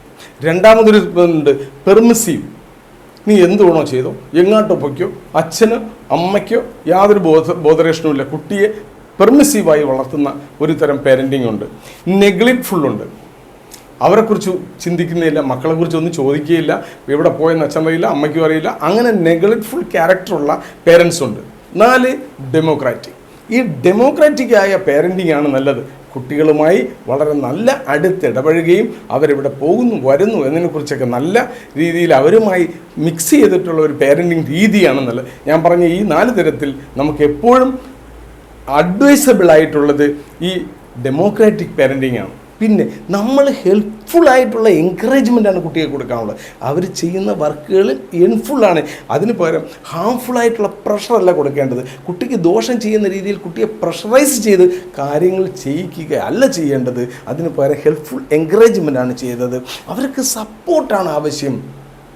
അവർ സ്കൂളിൽ നിന്ന് വരുമ്പോഴും കുട്ടികൾക്ക് എപ്പോഴും വീട്ടിൽ വരുമ്പോഴത്തേക്ക് അവർക്ക് ഒരു സെക്യൂരിറ്റി അവർക്ക് ഫീൽ ചെയ്യണം. അവർ ചെറിയ ചെറിയ കാര്യങ്ങൾക്ക് പോലും നമ്മൾ അവരെ എൻകറേജ് ചെയ്യുന്ന ഒരു ക്യാരക്ടറായിരിക്കണം. അതുപോലെ തന്നെ അവർക്ക് ചെറിയ ചെറിയ സ്ട്രഗിൾ, ചെറിയ ചെറിയ വർക്കുകൾ, ഒരു ചെറിയ ബെനിഫിറ്റുകൾ ചോദിക്കുമ്പോൾ, ഫോർ എക്സാമ്പിൾ ഉദാഹരണത്തിന് അവർ പറയുകയാണ്, വൈകിട്ട് അമ്മ എനിക്കിന്ന് വൈകിട്ട് ഒരു ഐസ്ക്രീം വാങ്ങിച്ചു തരാം, മോൻ ഇന്ന് വൈകിട്ട് ഐസ്ക്രീം വാങ്ങിച്ചു തരും, ബട്ട് നീ ഇന്ന് കൊണ്ടുവന്ന നിൻ്റെ ഷർട്ട് നീ കഴുകിയിടണം, അല്ലെങ്കിൽ നിൻ്റെ റൂം ഓർഗനൈസ് ചെയ്ത് വരും. അമ്മ വന്ന് നോക്കും, റൂം കൃത്യമായി മോൻ സെറ്റ് ചെയ്തിട്ടുണ്ടെങ്കിൽ മോൻ ഐസ്ക്രീം വാങ്ങിച്ചു തരും. അപ്പോൾ അങ്ങനെ വരുമ്പോൾ കുട്ടികൾ അവനതൊരു ഏൺഡ് ബെനിഫിറ്റായിട്ട് തോന്നും. അതെ, ഞാൻ ഈ ബെനിഫിറ്റ് എനിക്ക് എടുത്തത് ഞാൻ ചെയ്തിട്ടാണ് എടുത്തത്. അവനിലും ഒരു ആത്മവിശ്വാസം വളർത്തിയെടുക്കാനും കുട്ടികളിൽ നല്ല ശീലങ്ങൾ കൊണ്ടുവരാനും ഇത്തരം ചെറിയ ചെറിയ കൺട്രോൾഡ് സ്ട്രഗിൾ കൊടുക്കുന്നത് കുട്ടികൾക്ക് എപ്പോഴും നല്ലതാണ്. അതുപോലെ തന്നെ കുട്ടികളെ കൂടെ ഉൾപ്പെടുത്തിക്കൊണ്ട് നമ്മൾ കിച്ചൺ ഗാർഡനൊക്കെ ഇപ്പോൾ ചില വീടുകളിലൊക്കെ ഉണ്ടെങ്കിൽ അതിൽ ഒരെണ്ണത്തിൽ ചെടി നമ്മൾ നടുമ്പോൾ ഒരെണ്ണത്തിൽ മോളെ കൊണ്ടോ നടാൻ ശ്രമിക്കുകയും അതിൽ മോള് തന്നെ അതിൽ വാട്ടറിങ് നടത്തണം, അതിനകത്ത് വെള്ളം ഒഴിക്കേണ്ടത് മോള് തന്നെയാണ് എന്ന് പറഞ്ഞു കൊടുക്കുകയും അതിൻ്റെ വളർച്ചയിൽ അവന് മോൻ്റെ ചെടി വളർന്നല്ലോ, അല്ലെങ്കിൽ മോളെ ചെടി വളർന്നല്ലോ, മോളിൽ നിലയും വെള്ളം ഒഴിച്ചല്ലോ എന്നൊക്കെ പറയുമ്പോൾ അവർക്കുണ്ടാകുന്ന ഒരു ഇൻസ്പിറേഷൻ, അത് വളരെ ചെറിയ കാര്യം നമുക്ക് തോന്നും, പക്ഷേ അതെല്ലാം വരുന്നത് വളരെ വലിയ വ്യത്യാസങ്ങളാണ് കുട്ടികൾ ഭാവിയിൽ വളർന്നു വരുമ്പോൾ ഉണ്ടാകുന്നത്. ടൈം മാനേജ്മെൻറ്റ് ഞാൻ ഈ പറഞ്ഞ എന്തെങ്കിലും കൺട്രോൾ സ്ട്രഗിൾ കൊടുക്കണമെന്ന് പറഞ്ഞതുപോലെ കുട്ടി എന്തെങ്കിലും ആവശ്യപ്പെടുകയാണെങ്കിൽ നീ നോക്ക്, കൃത്യം ഇത്ര മണിക്കൂർ മോൻ പഠിക്കുകയാണെങ്കിൽ, ഇത്ര മണിക്കൂർ മോൻ ചെയ്യുകയാണെങ്കിൽ, ഈ സമയത്ത് മോൻ ഉറക്കമെടുത്ത് ഞങ്ങൾക്ക് രാവിലെ ഉടനേറ്റ് ബ്രഷ് ചെയ്ത് മോൻ 8 മണിക്ക് മുമ്പ് വരികയാണെങ്കിൽ മോൻ ഇന്നത് തരും. അപ്പോൾ കുട്ടി ആവശ്യപ്പെടുന്നതനുസരിച്ച് നമ്മൾ ചെറിയ ചെറിയ സ്ട്രഗിൾ കൊടുക്കുകയും അതിൽ കൂടി അവൻ്റെ ടൈം മാനേജ്മെൻറ്റും അവൻ്റെ ഓർഗനൈസിങ് കപ്പാസിറ്റിയും അവൻ്റെ അകത്ത് ഗുണങ്ങളുണ്ടാകുന്ന കാര്യങ്ങൾക്ക് വേണ്ടി ചെറിയ ചെറിയ സ്ട്രഗിളുകൾ കൊടുക്കുന്നത് കുട്ടികൾക്ക് എപ്പോഴും നല്ലതാണ്. ഇനി വളരെ വളരെ ഇമ്പോർട്ടൻ്റ് ആയ ഒരു കാര്യമാണ് ഷെയറിങ് എന്ന് പറയുന്ന ഒരു കേപ്പബിലിറ്റി. കുട്ടികൾ ജന്മന ഒരു ഷെയറിങ് മെൻറ്റാലിറ്റി ഉള്ളവരായിരിക്കില്ല. ജനിച്ച് നമ്മൾ അതിലേക്ക് ആ ഷെയറിങ് ഉണ്ടാക്കിയെടുക്കുകയാണ് ചെയ്യുന്നത്. നമ്മൾ കണ്ടിട്ടുണ്ട് പണ്ട് കാലങ്ങളിൽ ഒരു മുട്ടായി കിട്ടിയാലേ കൊച്ചുങ്ങൾ വീട്ടിൽ ഷെയർ ചെയ്ത് കഴിക്കും. ഇപ്പോൾ ഇപ്പോഴത്തെ സമൂഹം എന്ന് പറഞ്ഞത് നമുക്ക് ആവശ്യത്തിനുള്ള പൈസയുണ്ട്, അതുകൊണ്ട് 2 കുട്ടികളുണ്ടെങ്കിൽ 2 പാക്കറ്റ് മുട്ടായി വാങ്ങിച്ച് 2 പേർക്ക് കൊടുത്തു. ഇവിടെ നമുക്ക് തമ്മിൽ അടിയും ബഹളമൊന്നും വേണ്ട, കുട്ടികൾ 2 പേരും പോയി കഴിച്ചു. ഇത് നമ്മുടെ ഒരു ഹാബിറ്റാണ്. എന്താ കുട്ടികൾ അടി ഉണ്ടാക്കരുത്, പക്ഷേ അതിലൂടെ നമ്മൾ പഠിപ്പിക്കുന്നത് അവരിൽ ഷെയർ ചെയ്യുന്ന മെൻറ്റാലിറ്റിയാണ് നശിപ്പിച്ച് കളയുന്നത്. അതിന് പകരം ഒരു ദിവസം 1 മുട്ടായി വാങ്ങിക്കൊണ്ടുവന്ന് മൂത്ത കുട്ടിക്ക് കൊടുത്തിട്ട്, മകനെ ഇത് അനിയനും അച്ഛനും അമ്മയ്ക്കും കൊടുത്ത് വേണമോ കഴിക്കാൻ എന്ന് പറയുകയാണെങ്കിൽ ആ കുട്ടി അന്ന് അത് ഓരോ ഭാഗമായി ഭാഗിച്ച് എല്ലാവർക്കും കൊടുക്കും. 2ാമത്തെ ദിവസം വീണ്ടും 1 മുട്ടായി വാങ്ങിച്ചാൽ അനിയൻ്റെ കൈ കൊടുത്തിട്ട് പറയണം ഇത് അണ്ണനും അച്ഛനും അമ്മയ്ക്കും എല്ലാവർക്കും ഷെയർ ചെയ്ത് കഴിക്കാം. അത് നമ്മളാണ് ഉണ്ടാക്കിയെടുക്കേണ്ടത്, കുട്ടികൾ ജന്മനാഥം ഉണ്ടാകത്തില്ല. പക്ഷെ നമ്മൾ എന്താ ചെയ്യുന്നത്, നമ്മുടെ സൗകര്യത്തിന് വേണ്ടി കുട്ടികൾ തമ്മിൽ അടിയൊന്നും ഉണ്ടാവേണ്ട, എല്ലാവർക്കും 2 പേരും എന്താ ഇത് നിനക്ക് ഇവിടെ അടിയൊന്നും വേണ്ട, 2 പേരും 2 പാക്കറ്റ് കൊണ്ടുപോകുമോ, 2 സ്ഥലത്ത് കഴിച്ചോ. ഒരു ഷർട്ട് തന്നെ വാങ്ങിച്ചാൽ ഇത് നിൻ്റെ ഷർട്ട്, വഴക്ക് വേണ്ട, തമ്മിലടി വേണ്ട. പക്ഷെ നമ്മൾ സൗകര്യത്തിനായി ചെയ്യുന്ന കാര്യം കുട്ടികളിൽ ആ ഷെയറിങ് മെൻറ്റാലിറ്റി നശിപ്പിച്ച് കളയുന്നു എന്നുള്ളതാണ് ഏറ്റവും വലിയ വാസ്തവമായ കാര്യം. പക്ഷേ അത് നമ്മൾ ഒരിക്കലും ഉണ്ടാവാൻ പാടില്ല. പണ്ട് കാലങ്ങളിൽ അങ്ങനെയല്ലായിരുന്നു. അതുപോലെ തന്നെ കുട്ടികൾ പഠിപ്പിക്കുന്നു. ചില വീടുകളിലൊക്കെ നമ്മൾ കണ്ടിട്ടുണ്ട്, ഇപ്പം പല വീടുകളിലും മെയ്ഡൊക്കെ ഉള്ള വീടുകളുണ്ട്, കെയർ ടേക്കറായിട്ട് ആളിനെ വെച്ചിട്ടുണ്ട് ജോലിക്ക്. അവരുടെ അടുത്തൊക്കെ നമ്മൾ വളരെ റൂഡിലി അത് ജോലിക്കാരിയാണ്, അവൾ അങ്ങനെ ചെയ്താൽ മതി, അത് കുട്ടികൾ കണ്ടാണ് പഠിക്കുന്നത്. അവൻ്റെ ക്യാരക്ടറിലേക്ക് അത് വരും. പക്ഷേ അവരെയും റെസ്പെക്റ്റ് ചെയ്യുന്ന പേരൻസ് ആണെങ്കിൽ എസ്പെഷ്യലി നിങ്ങൾ റെസ്പെക്റ്റ് ചെയ്തില്ലെങ്കിലും നമ്മുടെ ഭാവി തലമുറയെങ്കിലും ആ ലെവലിലേക്ക് വരണമെന്ന് ആഗ്രഹിക്കുന്ന പേരൻസ് ഒരിക്കലും അവരെ മുമ്പ് വെച്ച് പ്രായമായ വീട്ടു ജോലിക്കാർ, ഈവൺ ഒരു ബെഗർ വീട്ടിൽ വന്നാൽ പോലും അവരുടെ അടുത്ത് പോലും റൂഡിലി നമ്മൾ പെരുമാറാൻ പാടില്ല. അത് നമ്മുടെ കുട്ടി അതാണ് കണ്ട് പഠിക്കുന്നത് എന്ന ഒരു അറിവ് നമ്മൾക്ക് ഉണ്ടാവണം. നമ്മൾ ആസ് എ പേരൻ്റ് എങ്കിൽ മാത്രമേ നമുക്ക് നല്ലൊരു പേരൻ്റായി നമുക്ക് നമ്മുടെ ഭാവി തലമുറയെ നല്ല നിലയിൽ വാർത്തെടുക്കാൻ പറ്റും. അതുപോലെ ഏറ്റവും വലിയൊരു കാര്യമാണ് കുട്ടികളിലൂടെ കളിക്കുക എന്ന് പറയുന്നത്. ഗെയിം ടൈം കുട്ടികളുടെ കൂടെ നമ്മൾ കളിക്കണം, സമയം കണ്ടെത്തണം കുട്ടിയുടെ കളിക്കാൻ. കുട്ടി സ്കൂളിൽ നിന്ന് വന്നാൽ അവൻ്റെ കൂടെ കുറച്ച് നേരം കളിക്കാൻ. കളിയിലൂടെ 2 കാര്യങ്ങൾ നമ്മൾ കൃത്യമായി ശ്രദ്ധിക്കേണ്ട കാര്യം, കളിയിലൂടെ തോൽവിക്കാൻ പഠിക്കണം, തോൽവികൾ പഠിക്കണം. കൂട്ടുകാരോടെ കളിക്കുമ്പോൾ നമ്മളവിടെ കണ്ടുകൊണ്ടിരിക്കുകയാണ്. നമ്മൾ വെളിയിൽ പാർക്കിൽ പോയി 3 കുട്ടികളുടെ കൂടെ കളിച്ചു, അവിടെ വെച്ച് തോൽക്കാനും പഠിക്കണം. അതുകൊണ്ടാണ് തോൽക്കാൻ പഠിക്കാത്തത് കൊണ്ടാണ് ഇന്നത്തെ സമൂഹം ഒരു പരീക്ഷയിൽ തോറ്റു പിറ്റേന്ന് ആത്മഹത്യ ചെയ്തു. നമ്മൾ പത്രത്തിൽ വായിക്കാറുണ്ട്, എന്തുകൊണ്ടാണ് കുട്ടി ആത്മഹത്യ ചെയ്ത്, അത് കഴിഞ്ഞ പരീക്ഷയിൽ കുട്ടി തോറ്റുപോയി, അതുകൊണ്ട് ആത്മഹത്യ ചെയ്തു. നന്നായി പഠിക്കുന്ന കുട്ടികളായിരുന്നു, പക്ഷേ എന്തുകൊണ്ടാണ് അവൻ്റെ ജീവിതത്തിൽ തോറ്റിട്ടില്ല, തോൽക്കാൻ പഠിപ്പിച്ചില്ല എന്നുള്ളതാണ്. തോൽക്കാനും കുട്ടികൾ പഠിക്കണം. തോറ്റ് കഴിയുമ്പോൾ അവിടെയും ഒരു ലേണിംഗ് ഉണ്ട്, തോറ്റ് കഴിയുമ്പോൾ മോനെ വിട്ട് അടുത്തിരുത്തണം. മക്കൾ എന്തുകൊണ്ടാണ് തോറ്റത്, മോൻ 2ാമത്തെ കളിയിൽ മോൻ ഇങ്ങനെയുള്ള തെറ്റുകൾ ചെയ്തു, മോൻ ഇഗ്നോറൻസ് കാണിച്ചു, അല്ലെങ്കിൽ മോൻ നന്നായി വർക്ക് ചെയ്തില്ല, അതുകൊണ്ടാണ് മോൻ തോറ്റത്. എന്തുകൊണ്ടാണ് ഇങ്ങനെ പറയുന്നതെന്ന് വെച്ചാൽ തോൽവിയിൽ നിന്നും അവൻ പാഠങ്ങൾ ഉൾക്കൊള്ളാൻ പഠിക്കണം. അത് നമ്മൾ പഠിപ്പിക്കണം കുട്ടിയെ. ഒരു കാര്യത്തിൽ എവിടെയെങ്കിലും ഒരു തോൽവി സംഭവിച്ചു കഴിഞ്ഞാൽ എന്തുകൊണ്ട് തോറ്റു, ആ തോൽവി എന്തുകൊണ്ടാണ് സംഭവിച്ചതെന്ന് അച്ഛൻ്റെയോ അമ്മയുടെയോ കൂടെ ഇരുന്ന് അതിനെക്കുറിച്ചൊരു ഡിസ്കഷൻ ഉണ്ടാവണം.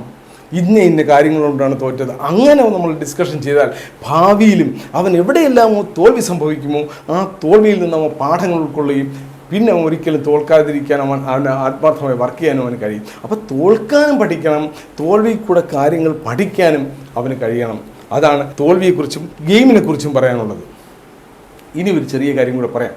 ചില അമ്മമാരുണ്ട്, അവർ ഫ്ലൈ പോലെയാണ്, പക്ഷേ അമ്മമാർ ആകേണ്ടത് ഹണി പോലെയാണ് എന്നാണ് പറയുന്നത്. ഫ്ലൈ എന്ന് ഉദ്ദേശിച്ചത് നമ്മുടെ നാട്ടിലെ ഈച്ചയാണ്.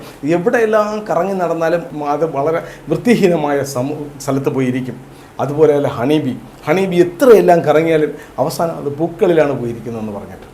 നമ്മളെ അമ്മമാർ കുട്ടികളെ സ്കൂളിൽ നിന്നൊക്കെ വന്നു കഴിഞ്ഞാൽ അവരുടെ ആക്ടിവിറ്റികൾ കണ്ടു കഴിയുമ്പോൾ അവരെ വളർത്തുന്നതിൽ അവരെ കഴിവുകൾ കണ്ട് അതിനെ അപ്രിഷ്യേറ്റ് ചെയ്യുന്ന രീതിയിലേക്ക് പോകണം. അല്ലാതെ അവരെ ചെറിയ ചെറിയ കുറ്റങ്ങൾ കണ്ട് ആ കുറ്റങ്ങളിലേക്ക് മാത്രം അതിൽ ചെന്ന് കുത്തിയിരിക്കാൻ പാടില്ല, അതിലെ മാത്രം ഉയർത്തി കാണിക്കാൻ പാടില്ല.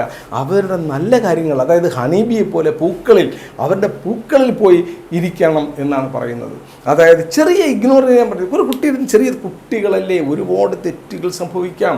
അവർ തെറ്റുകളിലൂടെയാണ് ശരിയിലേക്ക് എത്തുന്നത്, തെറ്റുകളിലൂടെയാണ്. ആ ചെറിയ ചെറിയ തെറ്റുകളെ വലിയ സംഭവങ്ങളായി പറയുകയും എന്നാൽ അവർ ചെയ്യുന്ന നല്ല നല്ല കാര്യങ്ങളെ അപ്രിഷ്യേറ്റ് ചെയ്യാതിരിക്കുകയും ചെയ്യുന്ന ഒരു അമ്മമാരുമുണ്ട്, അച്ഛന്മാരുമുണ്ട്.